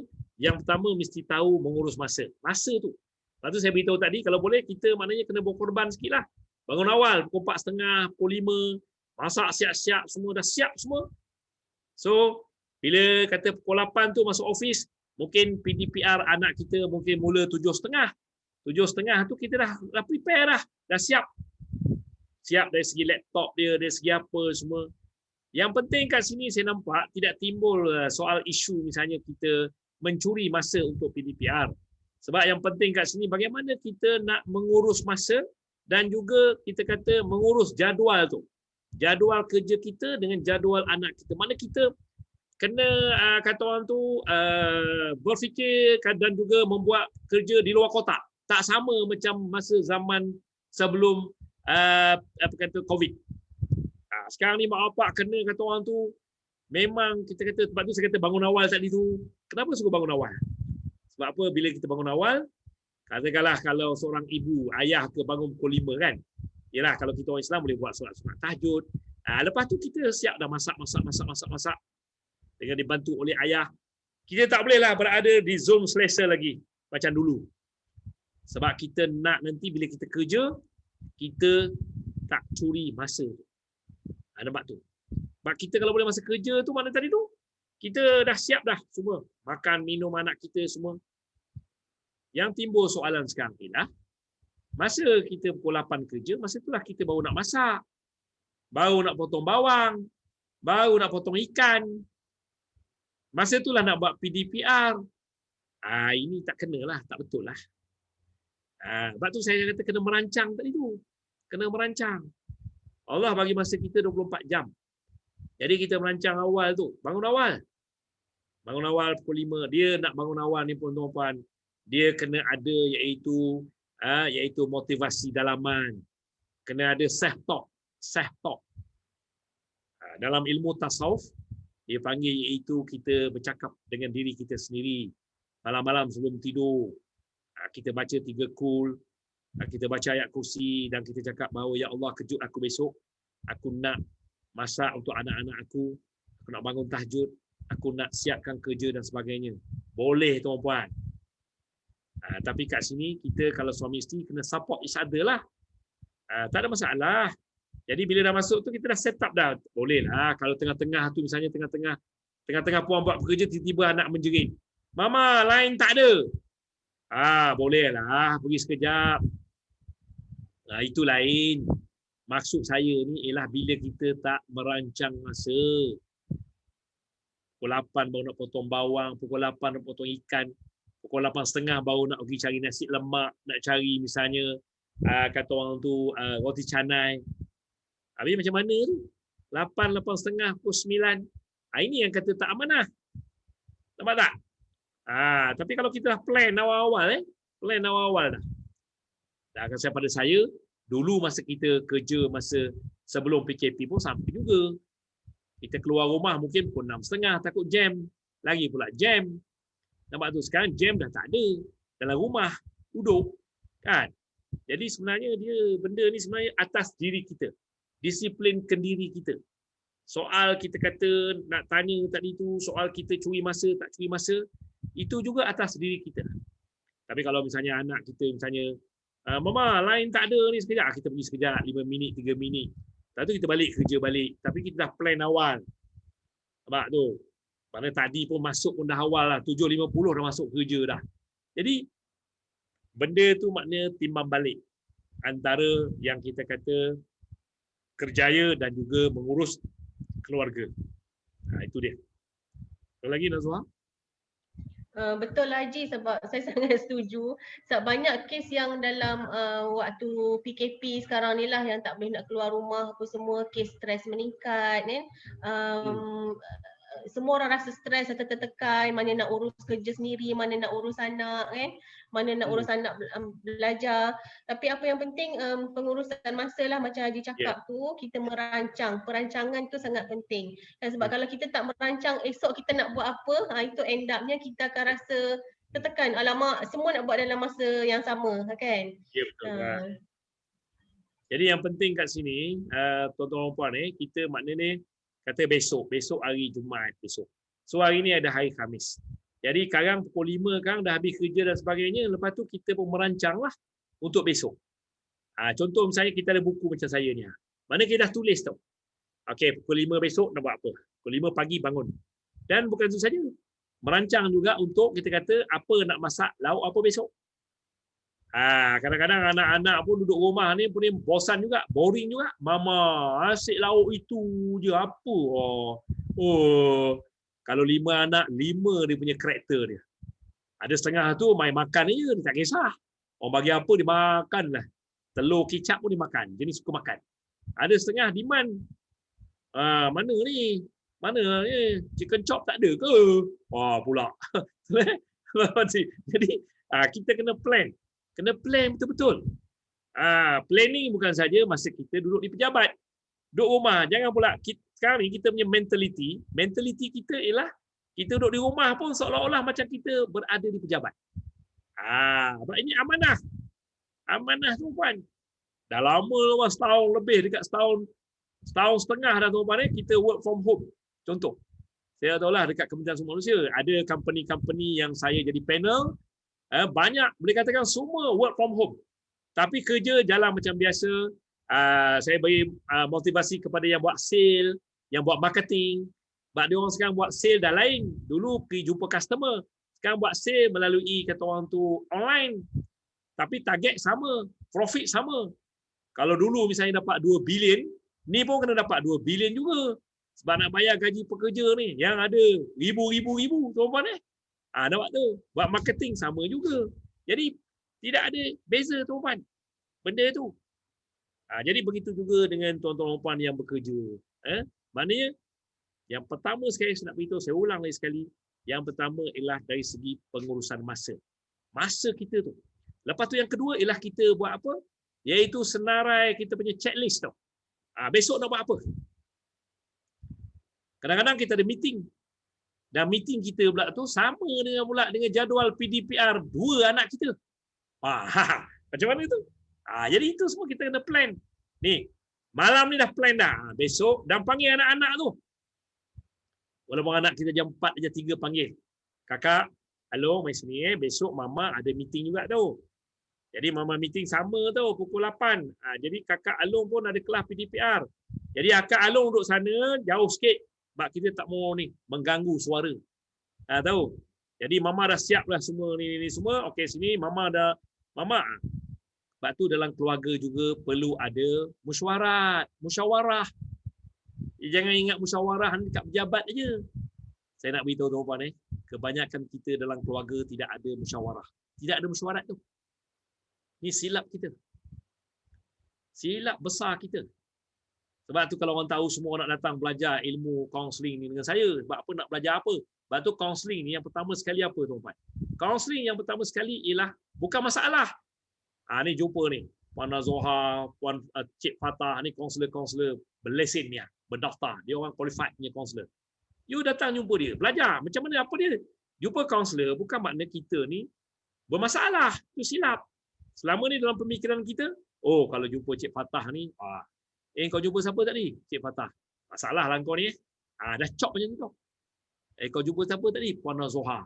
Masalah tu, kau Puan Nazoha tu, kau cerita mesti masalah keluarga lah, suami isteri tu nampak tu. Kita dah salah tu. Tabu. Saya nak beritahu pada tuan-puan yang dengar ni semua, jumpa kaunselor yang pertama sekali ialah untuk kita belajar, educate. Belajar apa tu? Kalau misalnya kita baru kahwin, belajar ilmu perkahwinan, macam mana nak kata orang tu mengharmonikan rumah tangga. Sebab sebelum kahwin kita beri kursus 2 hari, cukup ke kursus 2 hari? Tak cukup. Ni Mai Zatul. Masa bercinta semuanya indah betul Mai Zatul kan? Masa bercinta semuanya indah. Ni minum air ni. Minum air segelas, share 2 orang betul Share 2 orang minum air. Nampak tu, makan rumah main suap-suap. Masa bercinta, tu tanya Fatah tu. Masa bercinta, betul. Dah kahwin baru kenal pasangan kita. The true colour. Nampak tu. Sebab tu kena belajar. Sebab di universiti, kalau dulu you belajar kat universiti, you bidang ekonomi, you tak belajar tentang marriage counselling. You buat medical, ramai klien saya, doktor pakar, ramai yang jumpa saya ni buat counselling. Putrajaya pun ramai, saya punya klien. Tahu? Walaupun dulu saya accountant Tuan Haji, saya ini, jawatan saya, grade saya sekarang dah jusa, grade 54, grade 52. Tapi bila soal rumah tangga, kau tak belajar. Tak pernah belajar pun. Ustaz pun tak belajar hal rumah tangga. Nampak tu.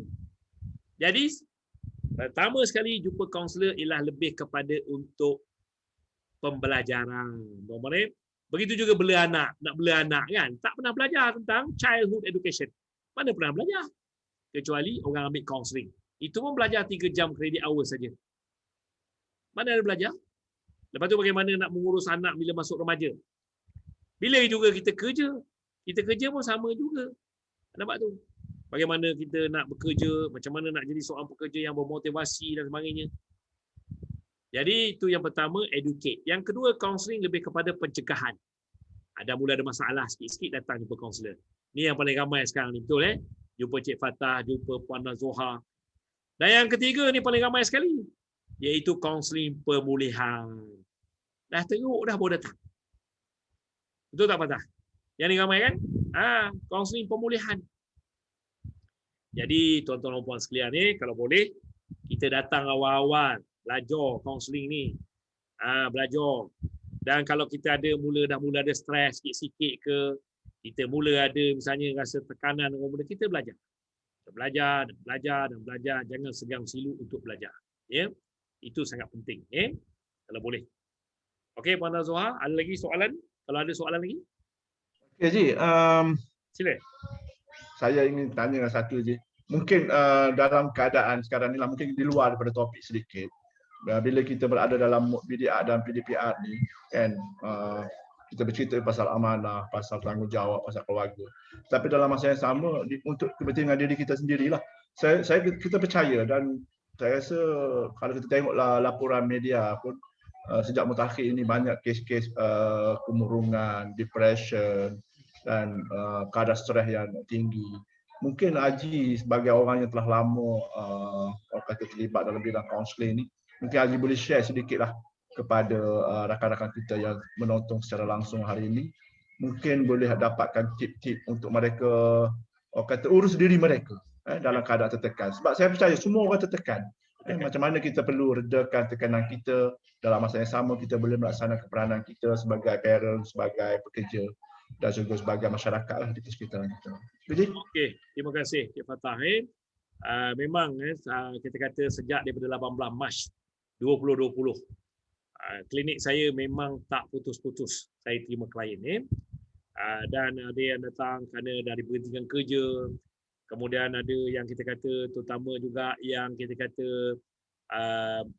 kerja kerajaan juga tapi keberhutangan yang tinggi, allowance dah tak ada, kerja lebih masa, allowance kerja masa dah tak ada dan outstation dah tak ada. Kalau dulu boleh juga klaim-klaim tu semua tu, ni dah tak ada dan juga yang kerja harian ni yang jual-jual tepi jalan tu lagi kesian lah, banyak. Jadi yang kat sini sebenarnya saya kagum dengan rakyat Malaysia. Yang pertama sekali saya nak puji dah dengan rakyat Malaysia, saya kagum sebab rakyat Malaysia ni walaupun kita dalam keadaan tertekan dah setahun setengah ni saya nampak mereka tetap berusaha kata orang tu tanpa kata orang tu penat lelah. Dan untuk pengetahuan Fattah dan juga Nazoha, hari ni ramai bapa terutama bapa yang buat 3 kerja. 3 kerja. Mana siang kerja kata orang tu hakiki, malam pula buat panda, buat Grab. Sebab untuk kata orang tu menampung perbelanjaan. Itu saya puji rakyat Malaysia. Tapi dalam masa yang sama pun memang ada berlaku kita kata tekanan-tekanan.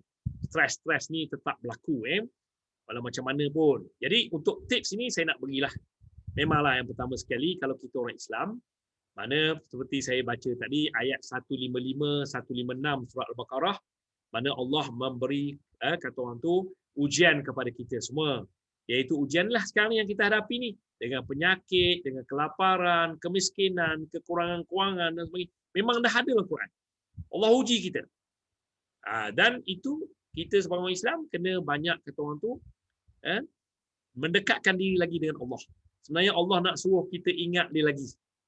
Sebab mungkin ramai dah hari ni orang tak solat, ramai orang buat dosa, ramai orang hari ni banyak saya cakaplah mungkin Allah dah murka pada kita semua. Maka yang pertama sekali kita jangan lupa Allah. Solat 5 waktu. Walaupun mungkin pendapatan dah kurang. Kadang-kadang orang ni pendapatan dah kurang, lepas tu kerja dah tak ada sebagainya, dia mengundang stres. Stres tau, tekanan. Jadi kat sini yang pertama, kalau kita orang yang beriman, kita naklah sentiasa mengingat Allah. Solat 5 waktu, lepas tu kita juga naklah sentiasa kata orang tu kita berzikir dan bangun malam, buat solat sunat tahajud. Ni ubat yang paling power sekali ialah solat sunat tahajud. Dalam Quran Allah telah berfirman dalam surah Muzammil, wahai orang berselimut, bangunlah, dirikanlah solat sunat tahajud. Sesungguhnya tahajud itu menguatkan jiwa kamu. Walaupun kita semua belajar barat, tapi dalam Quran dah ada, maka itulah pegangan kita dan buatlah itu. Saya nak beritahu ni semua ni kepada muslimin dan muslimat dan juga nak jawab soalan saudara Fattah. Itu yang pertama. Yang kedua, kita naklah kata orang tu jangan berputus asa lah. Maknanya kita kata mungkin di Malaysia ni sebenarnya lubuk rezeki sebenarnya. Sebab tu kita ramai orang-orang asing datang ke Malaysia. Kenapa Bangla suka datang Malaysia? Kenapa Pakistan suka datang Malaysia? Kenapa orang-orang daripada negara Indonesia suka datang ke Malaysia? Kenapa orang-orang daripada Rohingya dia tak nak cari negara lain, dia nak Malaysia saja. Dan daripada negara-negara kita kata India, negara China, kalau datang ke Malaysia ramai tak balik terus. Itu tak dinafikan. Sebab di Malaysia ialah lubuk rezeki. Saya duduk di Kelang. Kelang ni ya Allah tuan-puan. Penduduk tak ramai lah sekarang di Kelang. 2.5 juta. 2.5 juta Kelang ni. Kilang banyak dan sebagainya. Dan siapa berada di Kelang? Kebanyakannya orang asing. Ya tuan-tuan. Bila saya counseling dia orang, dia kata apa? Oh, sini senang cari duit. Dan banyakkan dia orang ada degree, ada masters, ada PhD. Di negara mereka dah tak laku. Dia datang sini, dia boleh buat duit. Jadi, pada saya, Fattah, kita orang Malaysia ni kena kata orang tu berfikiran terbuka. Banyak peluang kerja sebenarnya. Banyak peluang kerja. Jangan cepat sangat kita kata orang tu self esteem kita jatuh. Jangan, please lah, saya nak bagi motivasi tadi. Sebenarnya peluang pekerjaan cukup banyak, terutama di Selangor. Selangor ni lubuk. Tuan boleh? Selangor ni apa buat pun semua boleh. Saya kadang-kadang buat kaunseling ni peniaga-peniaga tepi jalan yang jual nasi lemak, yang jual mi, yang jual macam-macam tu. Dulu dia kerja, kata orang tu jadi engineer, kena berhenti kerja. Dia jual nasi lemak, jual macam-macam benda tepi jalan. Tak peduli dah orang sekarang ni. Dulu gaji 8,000, 10,000, hari ni jual dan sebagainya. Orang macam ni saya kata, you ialah seorang yang bermotivasi tinggi. Jangan putus asa. Jangan putus asa. Kena kata orang tu kerja. Saya minta maaf cakap lah, saya berani cakap sebab apa saya kaunselor. Saya banyak buat kaunseling ni. Orang-orang yang kita kata berniaga tepi jalan, berniaga tepi taman-taman ni. Kalau tempat saya ni ada beratus tu. Dan kebanyakan tu ialah dulu kerja offshore. Tengah laut gaji 20,000. Ada yang jadi pilot, ada yang jadi pramugari. Yang kerja kilang hari ni tepi tu jual burger, jual macam mana. Dan saya tabik lah orang macam ni, Fatah. Saya respect. Sebab walaupun dulu kerjaya mereka tu hebat, tapi hari ni dia jual nasi lemak. Dia jual misalnya lontong, jual apa sajalah. Hari ni senang dia kata, Pak Haji, belajar melalui YouTube. Nampak tu? Belajar YouTube berniaga. Orang pandai-pandai. Dulu SPM 11A, 12A. So, saya nampak kat sini itu maknanya kita jangan cepat putus semangat. Jangan cepat kata orang tu kalah. Dan saya bagi motivasi dia orang. Saya kata, tengok tu. Kau tengok Bangla. Dia pikul mesin rumput. Datang ke rumah-rumah. Assalamualaikum. Mesin rumput. Berapa mau bagi? Bagilah, ini PKP, saya tak kisahlah. Nampak tu. Kalau dulu dia mesin rumput RM60. Hari ni dia kata berapa tuan bagi, saya terima ialah. Nampak tu. So kita orang Malaysia kena ada sikap macam tu juga. Jangan kita mengeluh, banyak misalnya kita ni kata orang tu protes, banyak kita tak nak berusaha. Nah, yang ramai sekarang ni yang jadi masalah ialah bila dah kena macam tu dia down terus. Down. Sebab tu orang macam ini saya percaya pihak kerajaan pun dah buat, iaitu kaunseling online. Kita ada kaunseling online. Maknanya perlu perkhidmatan kaunseling untuk memotivasikan balik. Tuan-tuan jangan risau. Yang ada di luar sana macam ni, hubungi kaunselor-kaunselor. Semua kementerian ada kaunselor dan juga NGO pun ada menyediakan perkhidmatan kaunseling percuma. Jadi kita boleh dapatkan semangat kat sini. Dan yang ketiga, kalaulah ni saya nak cakap tu terang, ada juga kadang-kadang memang dia dah tak boleh buat apa-apa. Kadang-kadang dah kena stroke. Kadang-kadang dah accident. Bawa makanan, accident dan sebagainya. Yang ini pun kita bersyukur duduk di Malaysia sebab ramai NGO, banyak NGO yang akan bantulah. Akan bagi makanan dan sebagainya. InsyaAllah ada. Pihak Jabatan Kebajikan Masyarakat, pihak Lembaga Zakat Selangor pun ada. MAIS dan lembaga-lembaga berzakat negeri-negeri lain semua bagi. Saya dipanggilkan MAIS ada, Johor ada, semua ada. Wilayah persekutuan dan sebagainya. Jadi kita sebenarnya di Malaysia, insya-Allah lah kita, walaupun rakyat kita susah dan sebagainya, tapi kerajaan ambil berat dan juga kita pun ambil berat, rakyat pun ambil berat, masyarakat ambil berat dan sebagainya. Tapi Cik Fatah dan juga Puan Nazoha, saya nak beritahu kepada semua, kalau boleh kita mesti ada kata orang tu kreativiti dan proaktif. Yang penting proaktif. Kita proaktif untuk berniaga. Dan sekarang mudah ni Fatah nak berniaga, jual makanan ke apa. Online je, online. Orang muda-muda sekarang semua pakai jual online. Pandai. Bukan saya jual kain, baju, tudung online, tetapi juga makanan juga online hari ni. Yang penting masakan kita sedap. Saya kat Putrajaya tu ada seorang buat nasi dagang Terengganu, sedap. Saya orang Terengganu. Dia bekerja dekat ni Kementerian Kewangan. Nama dia macam Nazoha juga. Nasoha nama dia.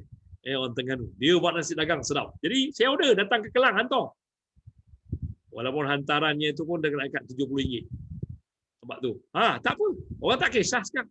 Yang penting sedap. Orang boleh? Kalau boleh kita mana tadi macam itulah. Kreativiti kita tu hari ni mudah. Hari ni iaitu zaman media sosial. Madam media sosial nak order barang, nak order apa, tak semestinya kita kena buka warung, tak semestinya kita kena buka kedai, tak semestinya kita kena buka, tidak. Kalau buka kedai, buka warung tu kena sewa lagi. Kos lagi. Saya nak ajar kalau mula-mula nak berniaga ni, buat online dulu. Ada yang buat laksa Sarawak, buat laksa Terengganu, buat nasi biryani, buat apa, macam-macam. Ini kreativiti. Boleh buat duit di Malaysia. InsyaAllah orang Malaysia ni sebenarnya dia pemurah. Terutama kalau kita orang Islam. Kau tengok Elan ke apa tu, tak apa, kita belilah. Kita bantulah ni. Kesian dia. Dulu kerja engineer. Sekarang jual apa ni? Jual karipap pula dah. Kita beli. Karipap sejuk beku. Macam-macam ada hari ni. Jadi itu Jadi kita sekarang ni, pada saya, untuk menjawab soalan saudara Fatah tadi, maknanya kita untuk menghilangkan stres tadi, yang pertama saya beri petua, kita hubungan kita dengan Allah, solat selalu, berzikir dan sebagainya. Yang kedua ialah kita hendaklah berusaha. Mesti proaktif, mesti kreatif. Sebab saya kata di Malaysia ni, lubuk mencari rezeki. Kalau tidak, macam mana orang-orang asing semua berebut-rebut datang ke Malaysia. Sekarang kat Malaysia, saya ingat dah lebih kurang dalam 12 juta lah pendatang asing yang ada kat Malaysia ni. Orang luar negara semua suka datang ke Malaysia. Tak nak balik. Dia orang kalau boleh tak nak balik tu. Jadi kita warga negara Malaysia ni, dengan berbagai-bagai kemudahan yang ada, kenapa kita, yang penting kat sini, kita hendaklah kreatif. Kena kreatif, kena proaktif, kena motivasi tinggi, kena keyakinan diri yang tinggi, dan kena berusaha. Modal pun ada diberi oleh pihak kerajaan, oleh pihak lembaga zakat. Ada, nak berniaga tu, kalau setakat nak dapat 1,000, 2,000, senang-senang ada. Modal tu, ada. NGO boleh bantu. Ni saya kat tu terang ni. Banyak sebenarnya. Tapi, nak buat ke tak nak buat? Itu soalan dia. Okey, Fatah Okey? Okey, Ji. Itulah. Dalam keadaan sekarang ni, apa yang penting sebenarnya kita kekal berusaha, kekal bertenang, kata melihat peluang dan juga ruang yang ada. Untuk kita membantu diri dan juga membantu keluarga dan juga rakan-rakan yang lain lah. So memang betul, kita tak nafikan Malaysia ni merupakan lubuk rezeki lah kepada masyarakat lah ataupun warga asing yang datang ke Malaysia. Dan Malaysia memang diakui memang sebagai lubuk rezeki. Kita tahu seperti mana yang Tuan Haji sebutkan tadi, kalau kita lihat di Selangor ni merupakan satu negeri yang kata menyediakan berbagai-bagai ruang lah. Rajin tak rajin saja untuk kita dapat. Okey Ji, mungkin kita boleh lanjutkan lagi lah Ji. Dalam keadaan sekarang ni kan, mungkin ada jugalah sebagai kata pekerja yang bekerja daripada rumah ni, kadang-kadang kita juga diberi task yang bukan daripada kata tanggungjawab kita ataupun hakiki kita. Tapi dalam masa yang sama, bila diarahkan, kita terpaksa melaksanakan perkara inilah tanpa orang kata kita boleh kecualikan daripada tanggungjawab tersebutlah. Mungkin Haji boleh bagi pandangan lah macam mana untuk kita menerima benda ni. Mungkin di peringkat awal saya rasa ramai yang tidak bersetuju bila diberi arahan di luar tas hakiki mereka. Tapi bila itu merupakan satu arahan, memang kita kena buat. Dan saya pun tengok 2-3 hari lepas saya ada dapat 2-3 call lah daripada bukan setakat daripada warga kerja kita, malah daripada masyarakat di luar sana lah, orang awam yang call tanyakan pandangan. So apa yang harusnya mereka buat? Adakah mereka perlu menolak dan mungkin juga ada implikasi dari segi tindakan whatever lah. Mungkin Haji boleh bagi pandangan. Okey, terima kasih Fatah. Saya nak bercakap kes dulu. Bila sebut pasal ni, saya memang ramai pekerja-pekerja datang jumpa saya lah. Saya panel banyak company sebenarnya. Jadi biasanya mereka ni, saya panel counselor kepada beberapa corporate. Jadi mereka ni memang datang. Sebab apa sekarang ni kebanyakan company, contoh dulu ada 5 orang staff. Tapi sekarang seorang aja. Sebab company-company nak mengecilkan staff. Jadi tinggal seorang aja. Jadi dia serba-serbi kena buat. Dulu misalnya kalau dia buat bahagian sale, dia buat sale saja. Tapi sekarang pula dia pula kena buat misalnya contoh dia kena buat misalnya account, kena buat lain-lain dokumen dan sebagainya. Jadi ini yang kita kata task yang lain yang dimasukkan oleh Saudara Fatah tadi. Saya nak nasihatkan kepada semua pekerja-pekerja di luar sana. Dalam keadaan kita yang begitu norma baru dan mencabar. Memang mula-mula tu tuan-tuan dan puan akan rasa, oh ini bukan bidang aku. Ini bukan bidang aku. Kenapa beri kat aku? Kenapa dan sebagainya. Tapi dalam keadaan sekarang ni saya bercakap berdasarkan pada real case. Kalau kita tak buat, kemungkinan nanti dia akan efek kepada kita punya dari segi kerjaya kita masa depan. Sebab apa? Hari ini sebenarnya kebanyakan kita kata syarikat dan sebagainya, kalau dulu macam saya cakap lah, ada 5 orang staff. 5, lepas tu dikecil-kecil-kecil-kecilkan tinggal 1. Kalau dulu 5 orang buat, kata orang 5 kerja. Tapi sekarang ni seorang buat 5 kerja. Kena ingat tu. Jadi ini kita sebagai pekerja, kita kena menerima secara positif. Mungkin mula-mula kita rasa stres. Saya tak nafikan patah. Banyakkan stres kata. Ada juga yang panic disorder. Ramai jumpa saya, Haji, malam saya tak boleh tidur. Because apa? Because overthinking. Ramai sekarang overthinking. Bila macam Saudara Fatah cakap tadi, bila diberi kerja bukan task kita, maka kebanyakan orang ni dia akan overthinking tu. Wah, ni besok aku kena buat lagi benda ni. Aku tak erti ni, tak tahu ni. Macam mana nak buat ni? Dia mari overthinking tu. Dan dia akan pergi kepada susah nak tidur malam. Dan jaga kadang-kadang tu kita tidur tapi terjaga-jaga, teringat-ingat tu. Ni besok ni apa benda pula bos aku nak bagi aku ni. Ini bukan kerja aku. That is the self-talk. Self-talk. Kita bercakap dalam diri kita. Tapi kepada semua pekerja-pekerja yang saya kasih sekalian, dalam keadaan kita kata sekarang ni, tuan-tuan dan puan, okey, memang benda tu memang bukan bidang tuan-tuan dan puan. Sebab tu kita belajar ni tuan-tuan, dah bekerja, tapi kita kena belajar lagi. Jadi kalau benda tu benda baru, kita tanya kawan-kawan kita dalam bidang itu. Kita buat. Saya nasihatkan supaya tuan-tuan dan puan yang diberi tugasan tu, buatlah. Sebab inilah kita kata norma baru. Norma baru. Kalau kita tolak nanti, lama-lama, mungkin pihak yang menyuruh kita kata, tak apa, kalau tak nak buat, tak apa, kita cari orang lain. Di luar sana, ada ratus ribu yang sedang menunggu untuk cari kerja. Graduan universiti yang tak ada kerja, ada ratus ribu. Tuan-tuan, saya buat kaunseling kepada yang bawa pandai-pandai tu, semua ada degree. Ada masters. Tuan-tuan. Dia kata dah pergi interview dah banyak kali tak dapat kerja. Jadi kepada tuan-tuan dan puan sekalian, kita kena kata orang tu berfikiran positif. Maknanya kalau orang bos bagi kerja ke apa benda, walaupun bukan task kita, tapi kita cuba buat. Cuba lagi. Lama-lama tuan-tuan puan dah terbiasa dengan kerja tu dan dibalik normal lama balik. Tak ada masalah lah. Dia masalah ni bila kita fikiran kita negatif. Jangan negatif. Jangan negative thinking.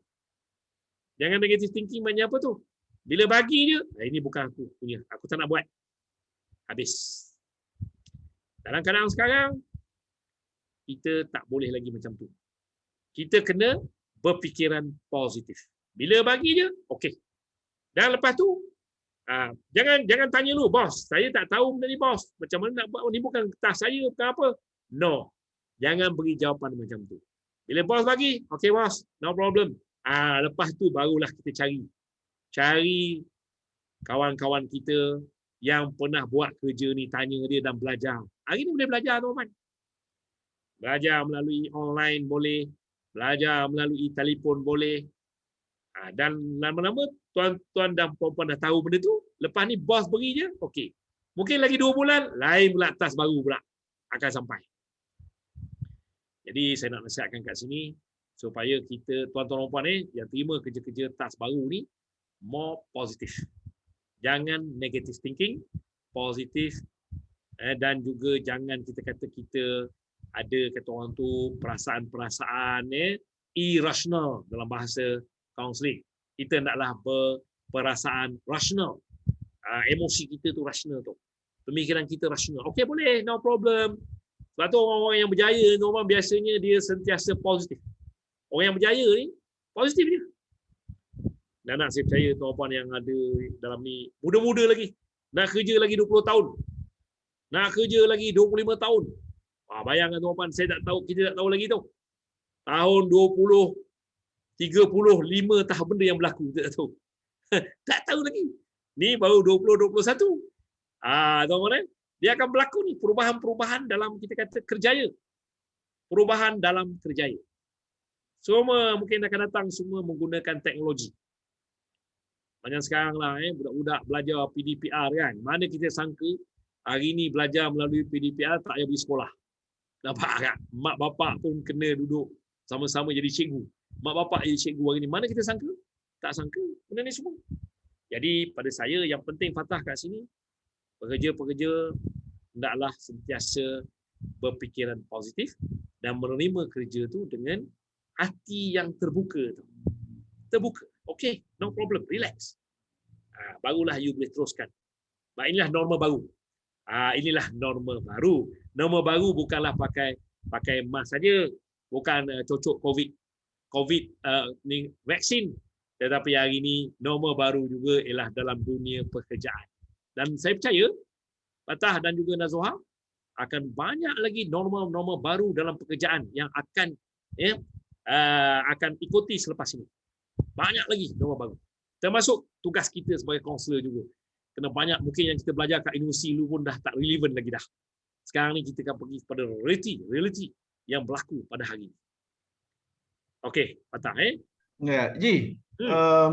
Tadi kita sebut tadi pasal workload lah, mana kita buat kerja di luar daripada tugas hakiki, walaupun stres kita masih melaksanakan. Tapi ada persoalan yang diajukan di ruang komen FB ni.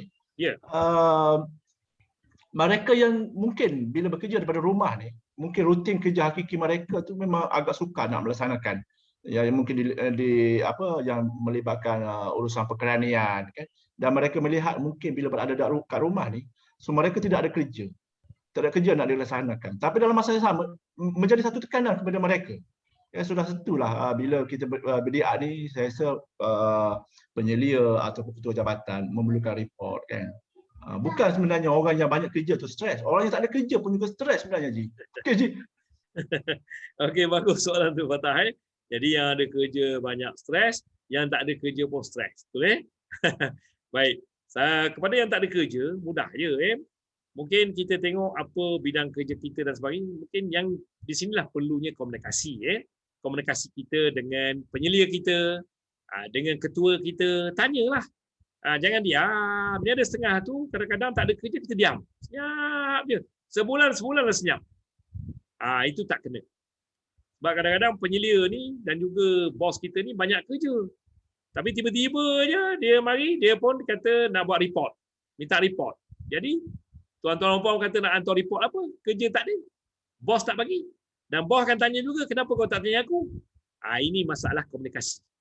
Dia kalau boleh, saya nak beritahu, dalam keadaan sekarang ni, kita komunikasi jangan putus. Dengan penyelia kita, dengan bos kita, tanya, bos, macam saya ni hari ni tak ada apa kerja ni bos. Kan? Tanya buat lawak, tak ada kerja bos. Ada kerja apa ke? Bos nak bagi kat saya. Ni saya pesan. Kadang-kadang bos ni kadang dia banyak dia punya banyak bidang tugas dia. Jangan lalu lagi. Banyak bidang tugas dia. Jadi kalau boleh misalnya kita macam kata saudara Fatah tadi tu, tuan-tuan tanyalah, tanya penyelia, paling tidak pun pada penyelia. Berhubung dengan penyelia. Mungkin juga penyelia kita tu mungkin seorang introvert ke, dia pendiam. Ada juga penyelia yang pendiam ataupun tak mau bercakap. Bila telefon 10 kali tak angkat. Telefon tak angkat. Tapi tak angkat lama-lama staff pun give up. Jangan give up. Tak ada WhatsApp. Puan, saya nak tanya ni, saya ni nama sekian-sekian kerani bahagian ini, kerja tak ada ni puan, nanti saya nak report apa apa kerja tak ada ke puan? Dia membalas balik. Mungkin kalau kita WhatsApp ni tu, baru dia terlintas, oh ada kerja punya, boleh aku bagi budak ni. Aku bagi pada Maizatul ni, kerja. Betul nampak tu. Jadi barulah maknanya tu tadi kerja tu ada. Tapi kalau kita pun diam dengan diam, lama-lama timbullah berbagai-bagai yang negatif dalam pemikiran kita. Dan bila nanti satu ketika maka akan timbul konflik lah. Nampak tu? Kita tak tahu COVID ni sampai bila. COVID ni sampai bila tak tahu. Jadi kita nak kena tanyalah. Ya? Ni macam Mai Zaitun apa? Sebagai apa ni? Kerani ke apa? Mai Zaitun. Pembantu kita tuan. Di unit. Kan? Mana Mai Zaitun selalu akan berhubung dengan siapa tu? Nak tanya apa bidang tugas tu. Kan? Kerja kat rumah. Puan Nazuha dengan Puan Amy. Mana Puan Nazuha telefon lah kan? Berhubung betul? Susah kan? WhatsApp tu mana itu penting tu. Ni Puan Amirul? Pembantu juga? Saya penolong pegawai psikologi. So selalu berhubung dengan siapa tu? Puan Nazuha, Cik Fatah. Program. Pasal program, pasal apa kan. Jadi itulah dia cara dia. Tak boleh kita diam, senyap ni kan. Nak tunggu pegawai kita telefon kat kita. Itu susah juga tu. Jadi lama-lama kita sebab tu komunikasi perlu ada antara kita. Ini komunikasi ni bukan saja dalam kerja, Fatah. Dalam keluarga, suami isteri pun sama juga. Suami isteri pun sama. Dalam keadaan COVID macam ni pun suami isteri ramai tak bercakap. Dah kena penyakit COVID suami isteri. Tak bercakap. Orang patut bercakap lah. Betul jadi macam tu. Saya nampak tak susah sebenarnya. Dia lebih kepada kita punya facility lah ni Fatah. Facility kita tu lebih kepada proaktif, positif dan kita naklah sentiasa ada persepsi yang positif. Jangan ada persepsi negatif dalam diri kita. Ni aku kan telefon Cik Fatah kan dia tak suka kan. Ataupun kalau Mai Zatul telefon Cik Fatah kan bini dia cemburu pula kan. Nampak tu kan? Nampak tu. Persepsi. Ni aku telefon Puan Nazuha ni kan, dia kat rumah ni Tata tengah masak. Apa benda? Kan dia kata aku kacau dia. No, itu persepsi negatif. Mana kita ada kita WhatsApp. Tak dapat call kita WhatsApp. Macam tu. Jadi tidak timbul soal kita kata berbagai-bagai persepsi negatif dan akhirnya hubungan kita harmoni dan dia balik-balik kepada makna itu tadi, pergi kepada amanah tadi tu. Yang penting kita nak supaya kerja kita supaya tidak kata orang tu disalahgunakan. Itu yang penting lah. Okey, Cik Fatah. Okey, terima kasih Tuan Haji atas perkongsian hari ini. Okay. Mungkin saya rasa dah banyak persoalan yang kita dah ajukan. Memadailah perkongsian Tuan Haji pada hari ini dan saya cukup bermanfaat. Mungkin saya boleh rumuskan daripada perkongsian ini, kita sebagai orang kata pekerja, ketua keluarga ataupun ibu dan keluarga, so kita mesti balancekan antara tanggungjawab kita terhadap keluarga dan juga kerjaya. Walaupun kita bekerja daripada rumah tapi tanggungjawab tu kita tak boleh lari daripada situlah. Itu yang pertama. Yang kedua, kita kena kekal orang kata sentiasa berusaha tingkatkan produktiviti, tanamkan sifat positif dalam diri. Jangan melihat masalah itu sebagai satu yang terlalu negatif. Sebab dalam situasi pandemik sekarang ini sebenarnya dia orang kata dalam musibah yang kita hadapi ini, tapi sebenarnya dia banyak juga orang kata manfaat lah, kerana daripada cabaran, halangan yang ada itu akan meningkatkan lagi kreativiti kita lah dalam menyelesaikan masalah. Dan saya rasa komunikasi satu benda yang sangat-sangat perlu lah. Kita tak boleh jadikan alasan jarak ataupun jurang yang ada untuk kita halang dari segi komunikasi yang berterusan, sama ada dengan majikan, dengan penyelia, dengan ahli keluarga, kerana itu penting. Kalau sekiranya komunikasi itu tidak baik, dia boleh menjurus kepada isu ataupun masalah yang lebih besar lagi. Okey, Tuan Haji, saya rasa itu saja untuk sesi kita. Terima kasih sekali lagi daripada kami Kementerian Sumber Manusia atas kesudian Tuan Haji untuk bersama-sama berkongsi, curahkan pengalaman dan juga idea. Semoga saya harap sesi perkongsian ini akan memberi manfaat kepada semua penonton yang sama-sama mengikuti. Untuk makluman Tuan Haji, di live FB ini kita ada 471 view lah yang melihat daripada awal hingga akhir. So tahniah dan terima kasih semua. Sebelum kita akhiri sesi ni tuan-tuan, puan-puan yang menonton secara live, tuan-tuan boleh mengisi moral maklum balas untuk melayakkan tuan-tuan dapat kata slip pengesahan kehadiran berkursus lah. Dan ini boleh dilaporkan dalam log tugasan dan juga tugasan lah tuan-tuan sepanjang PKP ni. So itu saja Tuan Haji. Terima kasih daripada kami. Saya mewakili pihak Urustia ingin memohon maaf andai kata ada sebarang kelemahan sepanjang kita melaksanakan program pada hari ini. InsyaAllah ada rezeki, ada peluang kita akan jumpa lagi Tuan Haji pada sesi yang akan datang. Mungkin secara fizikal pula Haji. Boleh insyaAllah. Bukan tahun ni, mungkin tahun depan. Macam itulah. Dan untuk sidang penonton sekalian juga, insyaAllah kami di Kementerian Sumber Manusia, Unit Psikologi Kementerian Sumber Manusia akan sentiasalah melaksanakan sesi perkongsian kepada tuan-tuan dan puan-puan untuk kita sama-sama belajarlah sesuatu yang baru. Okey, itu saja. Wabillahi taufiq. Assalamualaikum warahmatullahi taala wabarakatuh. So terima kasih.